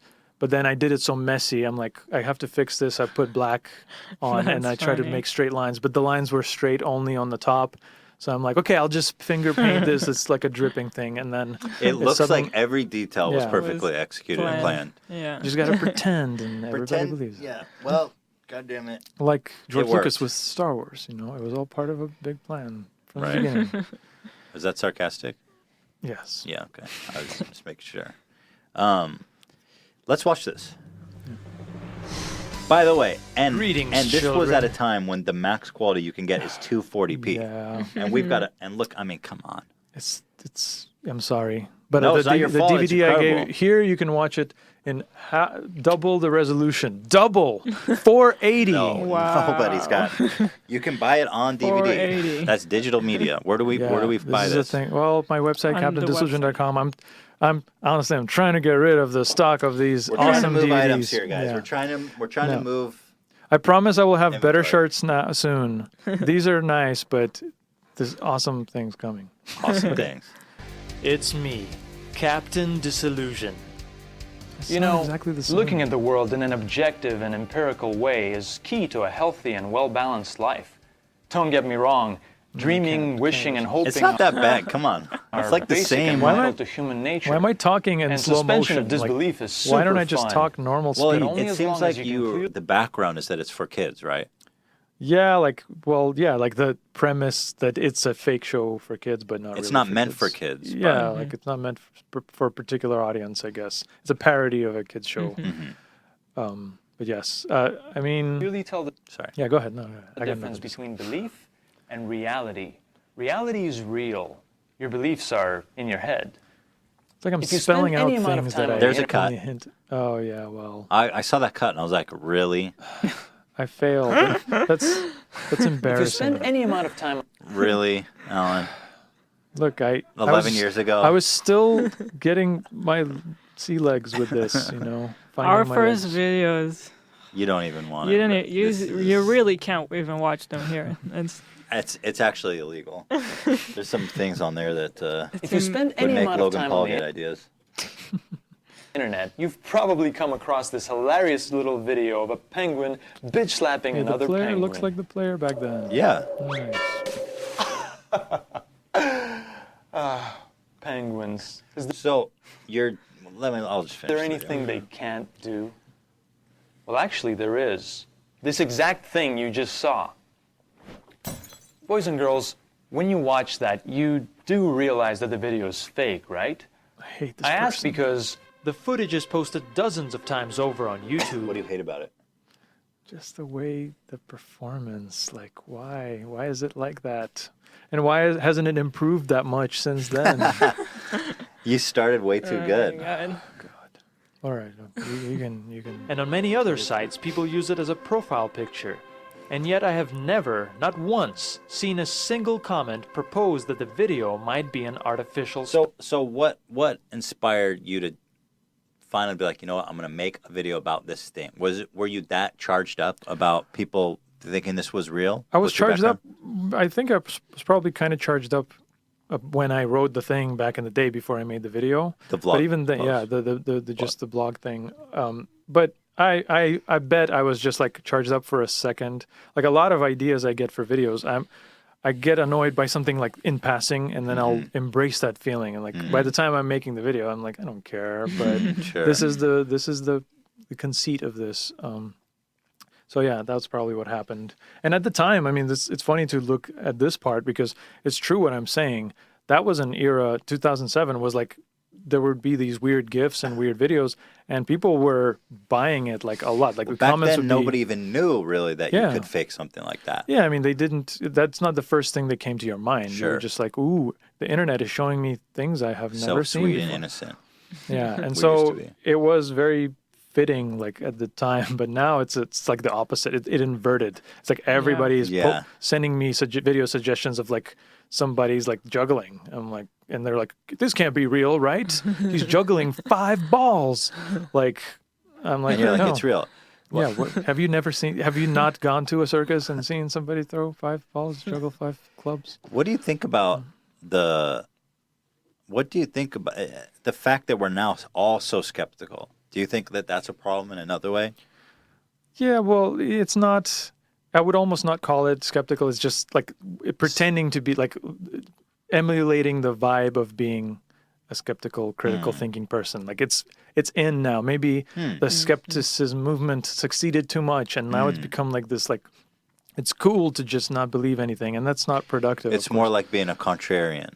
Yeah, like you can follow off the other side of it. And so it's important to think about the fact it's not about how you're reacting to stuff, or like it's not about having an opinion on a thing. It's about like filtering the way you receive the information. Like you always these things, the controversial things come to us in news stories and posts, you know, and it's like it's always amped up a little bit, and you got to always step back from, you know, like all the recent like new deep fake and whatever things. Like it's concerning. It's interesting. I want to but- ask you about those too. Sure, but like the way we always receive it is like a punch in the face. Like, did you know that the thing that Hollywood artists needed millions of dollars and teams of people to do can now be done by one nerd in a room with pressing a button?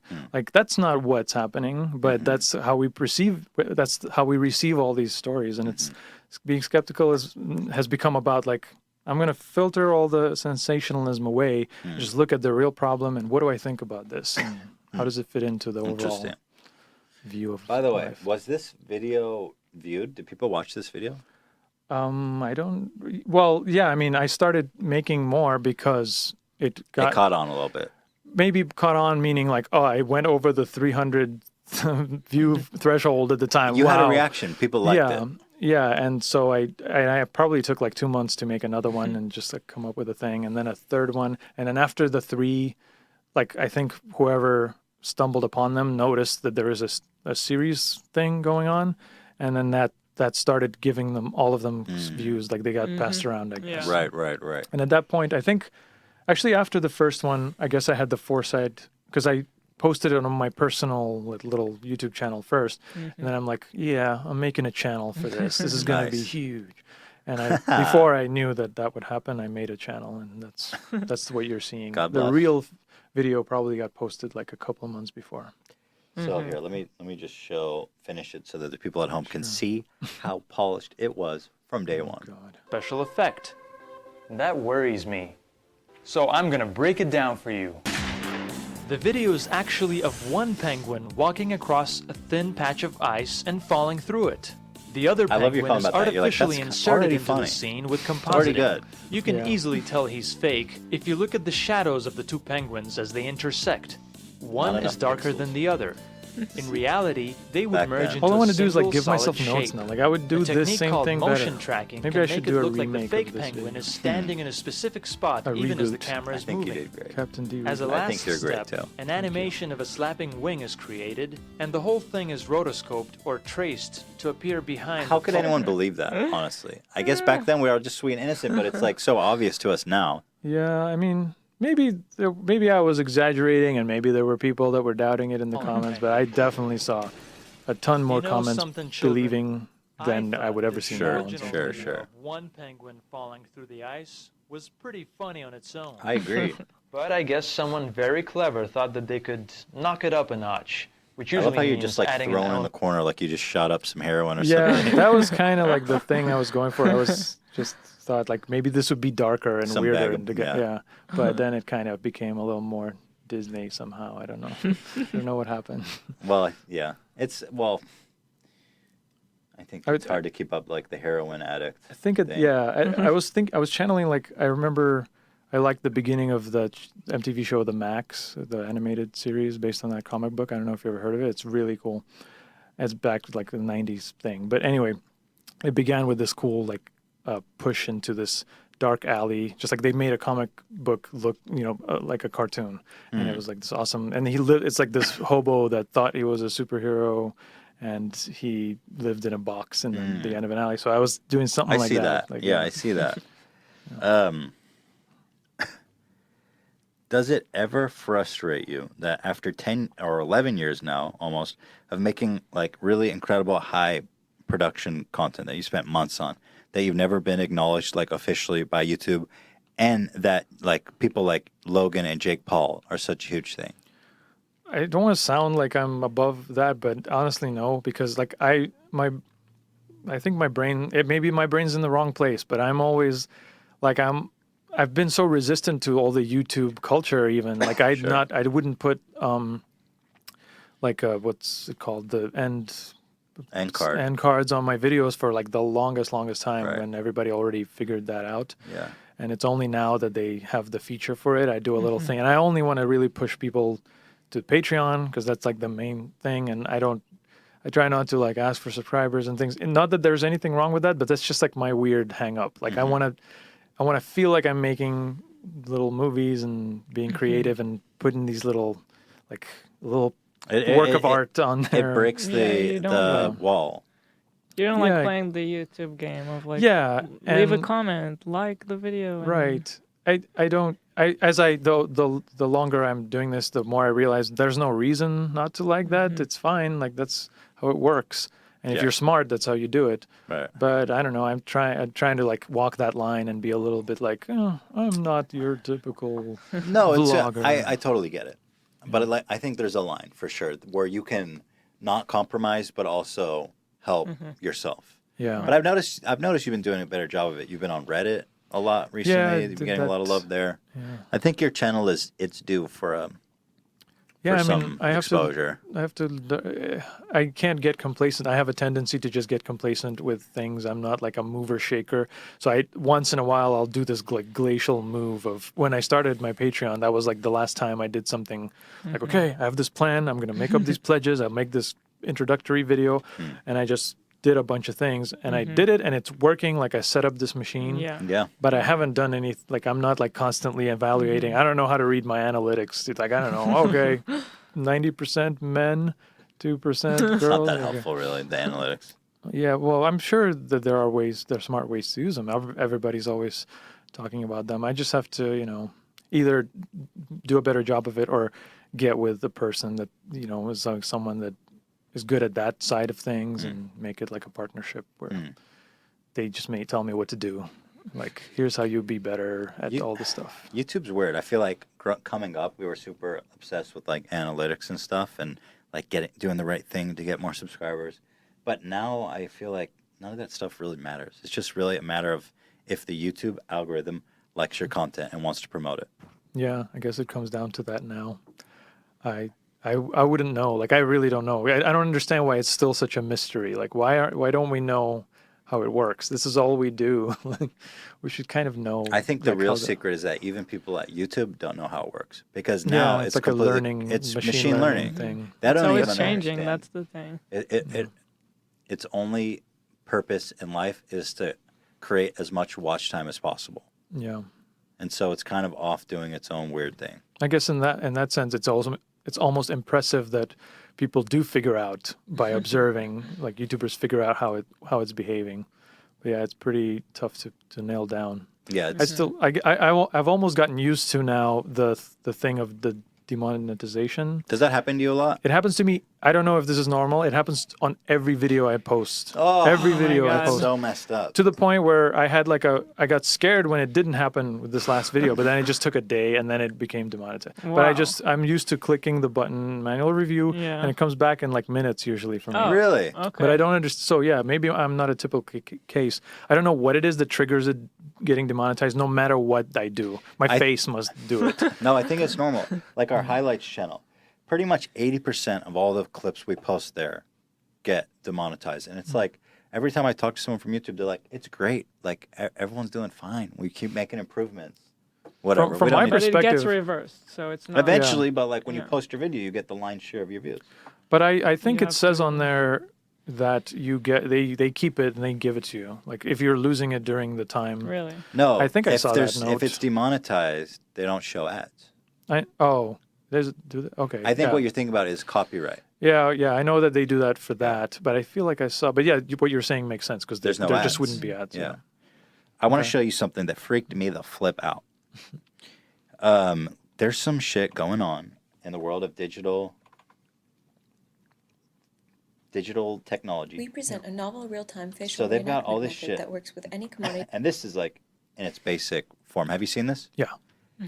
So this is called face-to-face captures. I don't know what RGB means, but these guys have made this real-time way to make it look like you're realistically editing what people are saying. The RGB part is important because that just means that they're using nothing but the video. There's no special. They're not using like a 3D camera or it's something. Just a really great algorithmic. Yeah, they're just whatever. You could take any video at any point, and the other part of the guy you shoot with a regular webcam also. So RGB just means the picture, no depth information, no nothing. So have a look at this. Is the re-rendering of the mouth interior. To this end, we resynthesized the mouth this is interior a real video of the of George target Bush, actor and this using guy is video just footage completely from the training manipulating sequence everything based his on mouth temporal does. and photometric similarity. Face, yeah. It still looks a little fishy because, like, well, first of all, we know. Yeah. And second of all, it still has room for improvement. As but we the can technology see, we are able to generate a realistic and convincing reenactment result.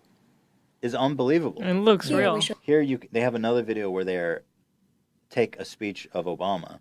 Yeah. And basically put another change it speech. Yeah. and just completely change it with another one of his speeches. And I'm just going to show you guys as quick as I can here. Given this audio, So for reference, a woman. Young people can stay up. The nice they take one speech. thing about a bookstore is you can cover So a lot of ground. this is this You can one. get books for He's giving a completely different speech, and they use this one here and convert it onto this speech just to show you. And they're not even using the video; they're just using the audio. Right. They're making the audio move his mouth. Wow. We do a lot of shopping there. Now that I think about it, I should have, I guess, bought some of your books. What is the point of this if not like propaganda? No, well, that's what's funny is like, why are they picking? I guess they picked presidents and stuff Political because, figures. Yeah, because like maybe they thought that's the footage that they give the longest talking heads, but I'm sure they could have used just regular people. That makes it kind of ominous. But you said why? Why? I mean, from what I've heard, the institutes and things. This is the work of several different. Usually like colleges, technological colleges, doing this research. They're saying it's like telepresence. If you're like on a submarine or something and you can't be in a business meeting and for some reason they have to see your face, it's like you do it for That seems completely unnecessary. Yeah, but maybe more. That first video you were showing, the lady goes on to say like they use an example where they have like a translator, like a synchronous translator translating, like at the UN when they have the things in their ear. And they want to put the mouth, as if this is so important, like put the mouth movements on the person speaking the foreign language so it looks like they're speaking. Does this kind of stuff scare you at all? Are you afraid of a world where people, because right now you're debunking all this stuff, and to you it's obvious. Are you afraid of a world where stuff becomes so real that it's impossible for anyone to know, including someone like you? Yeah, I wouldn't like that kind of world, but there are reasons why I'm not afraid of these particular examples. This technique, this approach to it, I don't think is one of those things where you can say, this is going to get better and it's going to be undetectable. Because what they're doing is, in the end, is like stretching pixels around. They're puppeteering a piece of footage that is already recorded. Right. So you could see it with the naked eye. And even if they got the movements very natural and realistic, you'll still, like, you zoom in, you'll see, like, things are being distorted. It looks a little out of place. Yeah, I mean, you won't be able to tell just by what's the subject that you're seeing, but if you go in, like, you'll see that, like, baked-in artifacts or whatever, things are being distorted after the fact. And you can, like, forensically see that with not a lot of... I could do it, with, like, the tools I look at videos with. But the more new stuff with the machine learning is a whole different thing, and that's the one where I would be concerned, but also not in the way that the fear mongering that is kind of the way that it's being presented, but it's more of a thing to be on the lookout for. The fear mongering being like propaganda. Well, show in North Korea Obama saying, "Hey, I want to nuke you," or the more practical thing of people making, porn of celebrity faces. The deep fakes. The deep fakes. Can you explain what's the deep fake? Deep fakes? This thing just blew my mind. I never heard of it. And then someone texted me, and I looked it up. And actually, it's crazy because it's being banned everywhere. Like on Reddit, it's being removed. On porn sites, it's being removed. But they found a way to take famous actresses or whoever's faces, put it on a similar figured porn star. And have you seen that? No, what it is, it's like... And it looks real, essentially. I haven't seen it. It looks pretty real. But what it is like they're it's no longer doing it through like artistry. It's just shifting the whole task to a machine. So somebody put together an algorithm, or maybe it's a conglomeration. Like those face swap apps. Yes. Yeah, exactly. But it's scarier than that because you take a big library of images of whatever person. I guess they use celebrities because you can get a ton of somebody's face, and the more variety you get of different examples of how they're facing and how the lighting is, you feed it all into this algorithm. Somebody literally made an app that you can download, and it's kind of like primitive, but it works. You give all that to the machine, to the algorithm. It looks at all the faces, it lines them up until it's figures out what this is, and like it knows how to position this face. It creates like a realistic digital mask of the person. And then you just say, take this porn clip, track the face in this the same way. And now it's not just putting like footage of a face, is putting this like dynamically controlled digital replication of the person. So it looks like disconcertingly real. Weirdly, it still looks like it looks fake now because it's like the resolution and stuff is not there, and you can see a lot of artifacts from the reference photos that they use, but it looks, but at the same time, like the way it's integrated is very considering how new it is. I was shocked by how.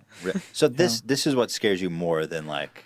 It scares me, but at this, even here, I like for a different reason. I'm not like on the rooftop shouting like we're doomed, because it's true. Like when digital, artists and movies do stuff, it's still human decisions, human like touches. And I, as a human or a Captain Disillusion, whatever he is, can look and reverse engineer that and say this shadow shouldn't be there, whatever. This is different because it's I agree that this is a case where it's going to get better and it's going to look flawless.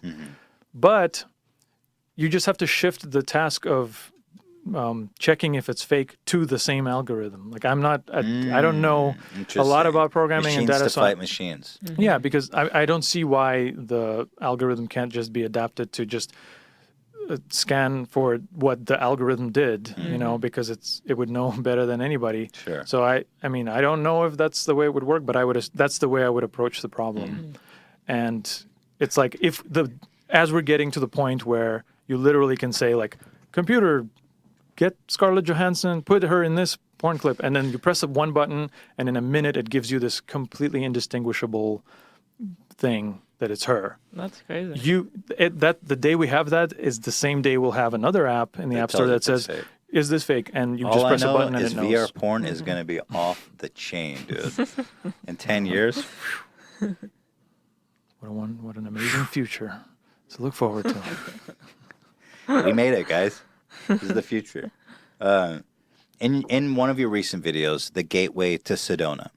Great video, by the way. God bless you. You take issue at the end with people who blur the line between fact and fiction under the guise of like, hey, I'm just a troll and I'm just trying to make a buck and make entertainment, right? But you took issue with that. You think that it's more harmful than that. So what exactly is the threat you see us facing with people who blur that line and aren't honest about them blurring the line? Well, I mean, it's nice to know. It's hard enough to discern like what's real just without people intentionally faking stuff, right? Like we're constantly evaluating our world. We're using like science to try to understand what's going on around, and connect all these dots and make sure it's a consistent model of what's going on. So I don't know why you would like do that on purpose, because like what I encountered when I made that video is there's this whole culture of people who like this. It has a name that it's there's a subreddit called interactive No Sleep. Oh yeah, where they tell fake horror stories that are supposed to be real, and it's against the rules to ever acknowledge or be skeptical or to say, hey, that's fake, right? It's like a full immersion. Well, I mean, I understand what is meant by that, but I don't understand why. My opinion is if your story, the world that you're building, whatever, doesn't work without that one thing of you breaking, not acknowledging that it's fake, then if that's the only thing that makes it good, then is it good? Like why? Like why can't we have it? Because maybe there are examples of it that are harmless, but it's the same device that like a hoaxer or someone who's spreading misinformation, like things that matter, medical myths, anti-vaccine things or whatever. Like same thing, same techniques. So am I just supposed to leave it up to the creator? Like you're an artist and you're just telling your little ghost story. You have a ghost in your apartment, but like someone else is doing the way that person is keeping up the reality of it is the same exact techniques that someone will use that's doing it in a harmful way. Like nefarious reasons. So like why maybe that's self-righteous or like conceited of me, but it's like professional lying in a way.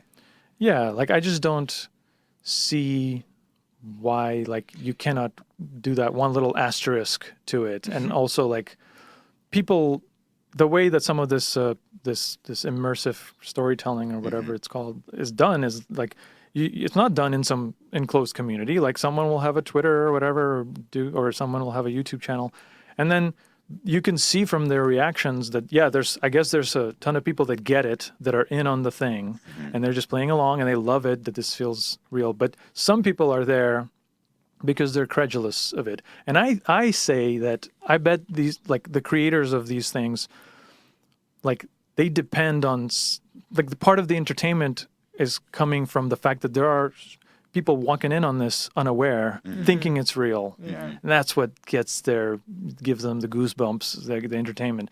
And that's weird to me. Like, why? Why do you enjoy that someone out there is getting fooled by it for real? You know, like I said, like it's just, we're leaving it in the creator's hands if this is harmful or innocent. Or like, and I don't know, is the responsibility on the viewer? In a way, I mean, like this one video you talked about, this guy injecting sperm into an egg. Yeah, that's true. I don't know the answer to that question. I mean, it's like, dude, like yeah, like that one I have almost a soft spot for the guy because it's like, even though he's very like the other examples I give, they don't talk to their audience to say this is fake or not fake. They just don't engage. But that guy is like all over his comments, like. People like serious like scientists will say like, look, this is how the thing works, and he'll write a whole thing about like, no, this is how science works. Actually, you don't know about this thing in this book. He'll just weave this like story. Interesting, very committed. Yeah, but it's at the same. It's set against this really ridiculous like thing of him doing. It's like the guy it's for a the troll. record. You should show maybe a little bit because it's so ridiculous. If it's not against the rules. Well, no, it's on YouTube, right? It lives on YouTube. Yeah. Well, at any rate, this guy, he takes an egg and he makes a homunculus, and it gets more wilder and wilder. He's got series. One of them being it starts by him squirting his semen on a syringe into an egg, right? And it comes, and then the yolk grows into some hybrid human chicken. Yeah, and so you say that, but like people say that's not possible because those two things can't mix. But he claims it's not actually a hybrid. I don't know what it is. Well, it's what just is it then? Yeah, it's like a new species that has like formed from just spontaneous, like the sperm just encouraged it to form, and it's not inseminated it. And whatever. So there's all these kids around the world injecting their semen. Yeah. That's the thing that bothers me about like something like there's this channel that I've always make fun of called Prank Invasion, and this guy does kissing pranks where he'll approach a girl and he'll be like, hey, you want to play a quick game for a quick kiss? Let's play rock, paper, scissors, and if I win, we get to make out. And he approaches these girls who are in like bikinis in the middle of like at a beach or something, and all of a sudden they're open mouth making out, and it's clearly staged. But he'll never admit that it's fake, and his audience are all young kids. So he's creating a fleet of people who are going out and doing like sexual assault, borderline, and under the guise that, hey, this is how the world works for slick ass cool dudes. Right. And so for me, that's obviously harmful in that case. And here you definitely have fleets of kids injecting their semen into eggs. And then God knows what happens to that egg afterwards. Does he put it back? Does he throw it out? He's a young kid. He doesn't know about it. Oh, my God. Maybe his mom cooked that egg for breakfast. That's sick. That's probably happens, though. Somewhere in the world. More than once. Здравствуйте. Сегодня мы... So... 14 million views? Yeah, Holy fuck! Oh, my God. Yeah. So that, okay, this is actually has a really wide implication on this. Make sure the lab is clean, obviously. Yeah, of course. I love that little thing, like it kind of, when he injects it, like it displaces the yolk or whatever, it comes out and like drips on his hand. So unpleasant. Is that, so here you go, yeah, oh God. Alright, now let's see the creature. So, does the creature show up in this? Yeah, so he breaks the egg, he makes it, and extracts it. God. And the whole thing, so like hideous. the one little thing that made this 14 million views is that there's little subtle motion in this thing. Oh, right. Like if it was just still, then it would be kind of like, so what? Like, yeah, exactly. That little touch gives you that thing, yeah. It's coming up. I think you might see it more early on. Yeah, I think he'll move. Oh, I guess not. Yeah, he didn't have to do much.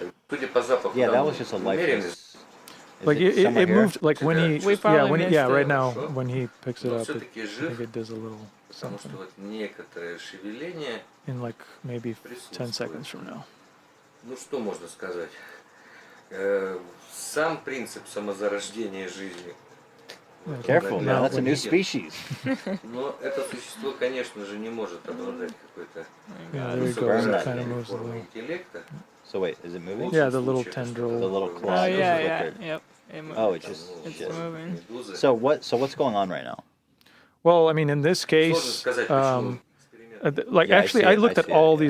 this guy's videos, and as far as I could tell, I kind of later on when he starts breeding them and doing weird things. Well, not breeding them, but he makes more than has one. a Pokemon collection essentially. Yeah. Started from his own Yeah. semen. And like I thought like maybe he was doing a little 3D stuff, but I looked at it all kind of closely and I realized that he is just warping. It's just warping of the image, kind of like the face Simple stuff. warping. Yeah, Simple. but not like he took a little care to like isolate the thing from the Yeah. background and move it around. And I do it in passing with a little toy in my video. Like the principle that I did is exactly the same. I mean, it looks good. Like there's no. I guess I'm not looking at it closely, but it's convincing. It's a small detail. It's done fine, Yeah. and he does. Although like the designs of his Pokemon His little things semen are Pokemon they're collection. pretty silly looking. Like they're like little clay cartoons, but he That still shit. does the effects pretty carefully. Like It's creative. yeah, and it's like It's creative. it's almost like this very deep satire. Maybe he's like, Yeah. this is so dumb. Like if you believe this. It's an You're an interesting. You idiot, deserve it, and I yeah. don't. Yeah. But maybe not. I don't know. I can't tell. He's very. It's interesting shit, man. Argumentative. It's Yeah. weird and wild stuff. yeah. I didn't know this shit existed. Yeah, Until I I'm saw it in actually your video. surprised. Is this like a Russian phenomenon? That guy's Russian. Russian yeah. YouTube there's like tons of views there. Yeah, I don't frequent it, but yeah, there's a whole. It's its own world, I guess. It really is. What is the best fake you've ever come across during your career as Captain Disillusion? Well, I'll come. That's hard to answer, but I think someone also asked like a similar inverse thing, which is like, what's a thing I was sure was fake? Yes. But I kind of like, yeah, because fakes, I don't know, like it's hard to, nothing stands out because it's all part of the same, process. And it's like someone does it a little better, someone's a little more inventive with it, but it's this, in my brain, it's like a sea of sameness. But yeah, like sometimes I suffer from the same over skepticism on things, and people will send me a video and I'm like, this looks so on its face fake that I just assume it's fake and I start figuring it out and I decide to make a video of it. So that the one, I don't know, from a year or so ago, someone passed around this thing at like a water park where this guy comes down this water slide, and you usually come down a water slide and just fall into the pool, but he just continues to slide on the surface of the water all the way to the edge of the pool and just kind of gets up using the inertia. That looks so ridiculous that I was like, okay, I don't even have to check. I'm starting from the premise that this is fake. Now, how did they do it? It's weird because like as he transitions from the water and stands up. Can you send me that video, Ian? Yeah, there's a person walking like across in front of camera, so it's like hiding the transition. So I'm like, obviously that's what's going on. All your radars were tingling. Yeah, it's like tailor-made, and it's kind of shot from like one perspective point, and even though the camera is shaking, it's kind of just sitting in one place. It's not really motion. But I started looking at it, and I'm like, okay, I'll try this. I'll look at this. I'll stabilize it. I'll look at it, at different speeds, whatever the standard things I start with. And I'm like, you know what? This is, I don't know. This is starting to look like there's nothing to grab onto at all. It should be simpler than this kind of effect. And then somebody posted, and I researched, what is this place? It's like a Jamaican like resort or something. And then somebody posted somebody else doing it from a slightly different angle, and then it's someone like, else had performed the same trick. Yeah, I don't know if I think it was a different person, but it was definitely a different angle on the thing at the same park. So is there a possibility? First of all, hold on, I'm pulling up this tweet has 14 million flipping views. For Christ's sake, slide in literally into the DMs like that's the original post. No wonder it's been seen so many times. Okay, so let's see here. Yeah. Ooh, it looks It looks like a viral video. Like it does. Like there's a like one Dorito of those, at the end or some shit. or like the ads with the the deodorant. Spice. Yeah, Old Spice ads. And that's just wow. That's impressive either way. Yeah. And so, is it possible that this is just that it was so good that it fooled you?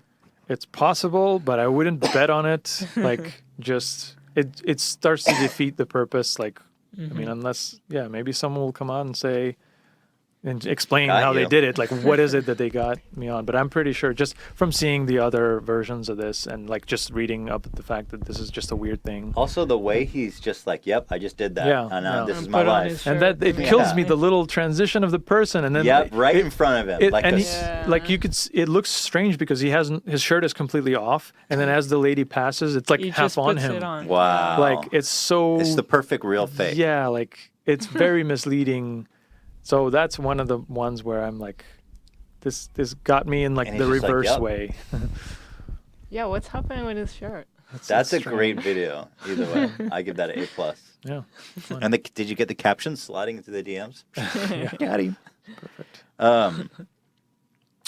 Is there a fake that was so awful, so bad that convinced so many people that sticks out in your mind? I guess back in the day, penguin. yeah, like the penguin, like people used to really just want to believe, I guess, or just they didn't know any better. But yeah, that's probably like the older the video, the cheesier it is, and that one is the oldest. So that was the one that got you going. Gotta go with that one. That one, I mean, all of those early videos, I'm like, it took me like 2 seconds to figure out everything about the video, and then I figured out how do I explain this over 5 minutes to make it interesting. You mentioned, once again, the Sedonis video. You mentioned at the end, the consequence of blurring the lines between real and fake is stuff like this government-funded UFO research that was performed recently, and they were talking about it. Well, it's from a while back, but it's come just out became public. that was funded for like $22 million. So what agency was it?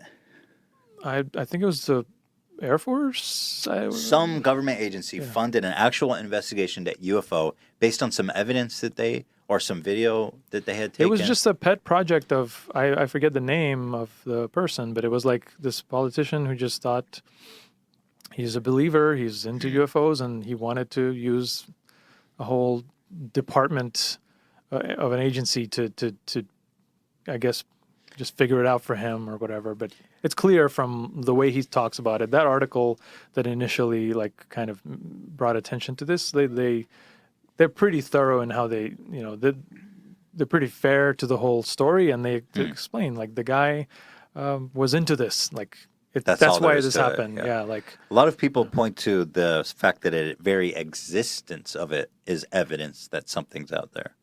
Well, that like. Yeah, as we can see, the example of that situation is like if someone up top decides that he must know something. Well, no, but if it's just a decision by them, then we can see how it's one guy that ultimately got the ball rolling. But now it looks like an agency had a department, but it was really just like this weird thing somebody thought up, and they had the power to do it. So to me, it says the opposite. It's like it's easy to look at something established and say it's like, I'm not, there are a lot of like skeptical bloggers and podcasters that know this like general cultural stuff, like myths about Bigfoot and UFOs, and they do a good job explaining this stuff. But you can trace things like the fact that there were literally no UFOs before like 1950 or whatever, that became like somebody faked a thing once, like someone used like a hubcap or whatever on a string, and then it just, or someone wrote some novel where this was described as a saucer, and it's like it all stems from that point.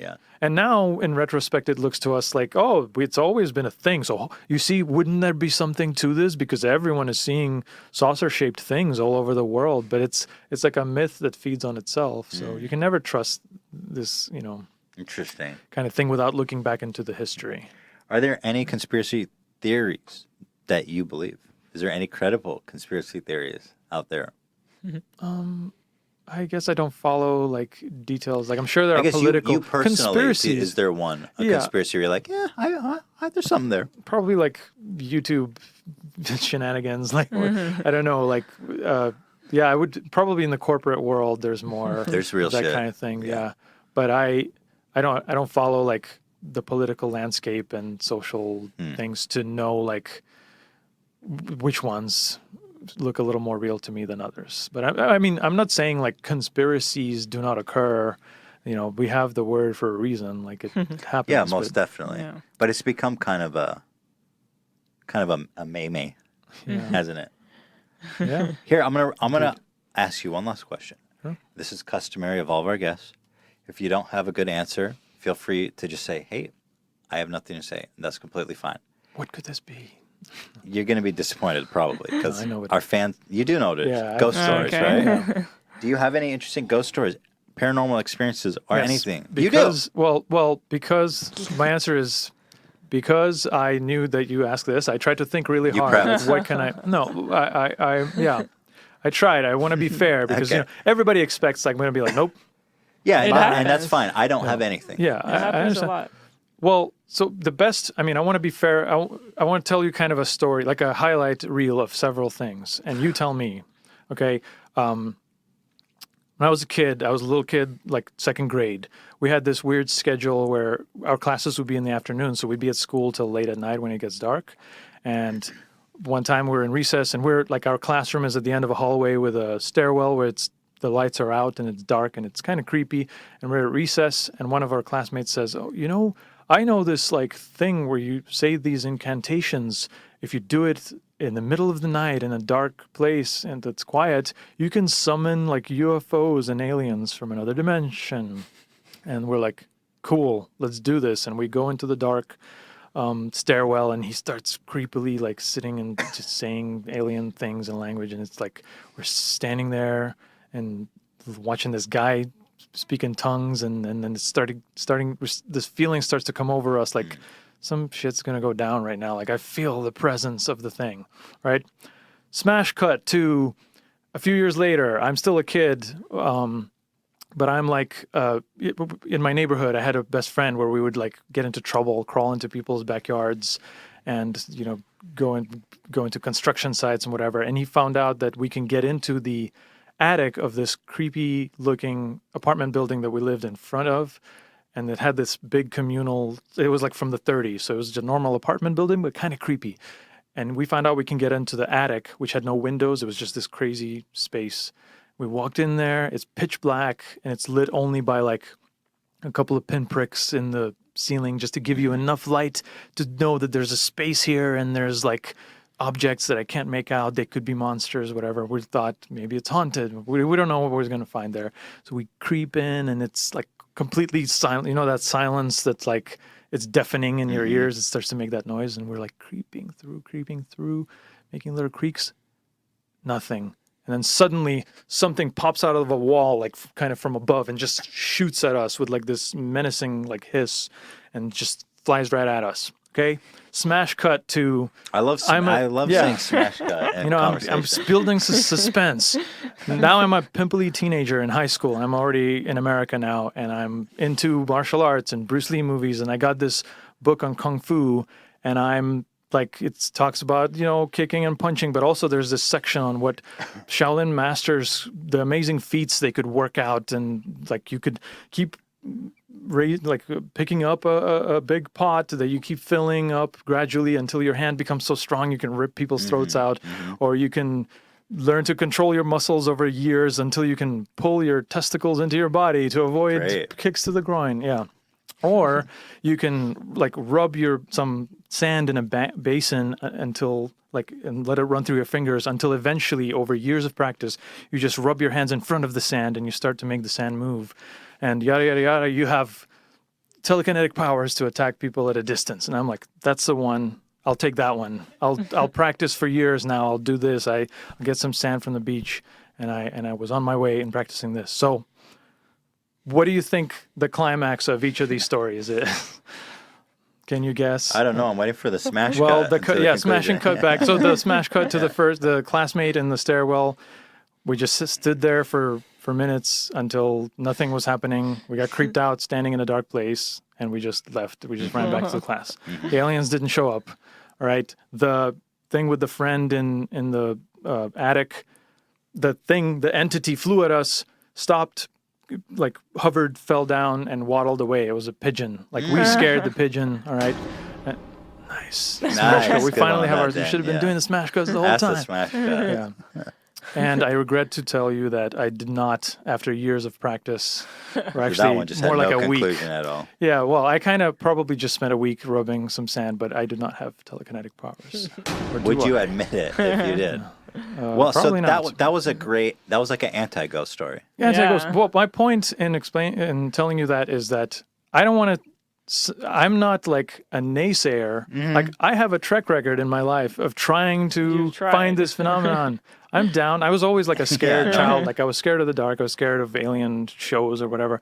But I was curious enough to want to see these things. And I tried. I've done my due diligence. Me too. Bring it on. That's what I say. Universe. Bring it on. Well, we'll both be waiting. Yeah. And until then, everybody go subscribe and watch Captain Disillusion on YouTube. And when you're done, and when you realize he's the best channel on YouTube, go to his Patreon and support him there. Thank you. Thank you so much for coming out and gracing us. It was a joy. It was a pleasure. This was awesome. God bless you. You guys are amazing. Oh, come on. Now I can't. Remember, guys, Rhett and Link on Thursday. Right. And Tuesday we have another episode. And I hope that kid Jordan's not calling back in any more time. I hate that kid. Guys, thank you so much for watching. I hope you have a wonderful weekend. Thanks for spending your time with us. God bless you. People in Europe, they get angry when I say have a great evening because it's morning for them. So shout out to all my Euro boys. Yeah. Anyway, guys, have a great weekend, whatever time of day it is. God bless you. See you on Thursday. Ta-ta.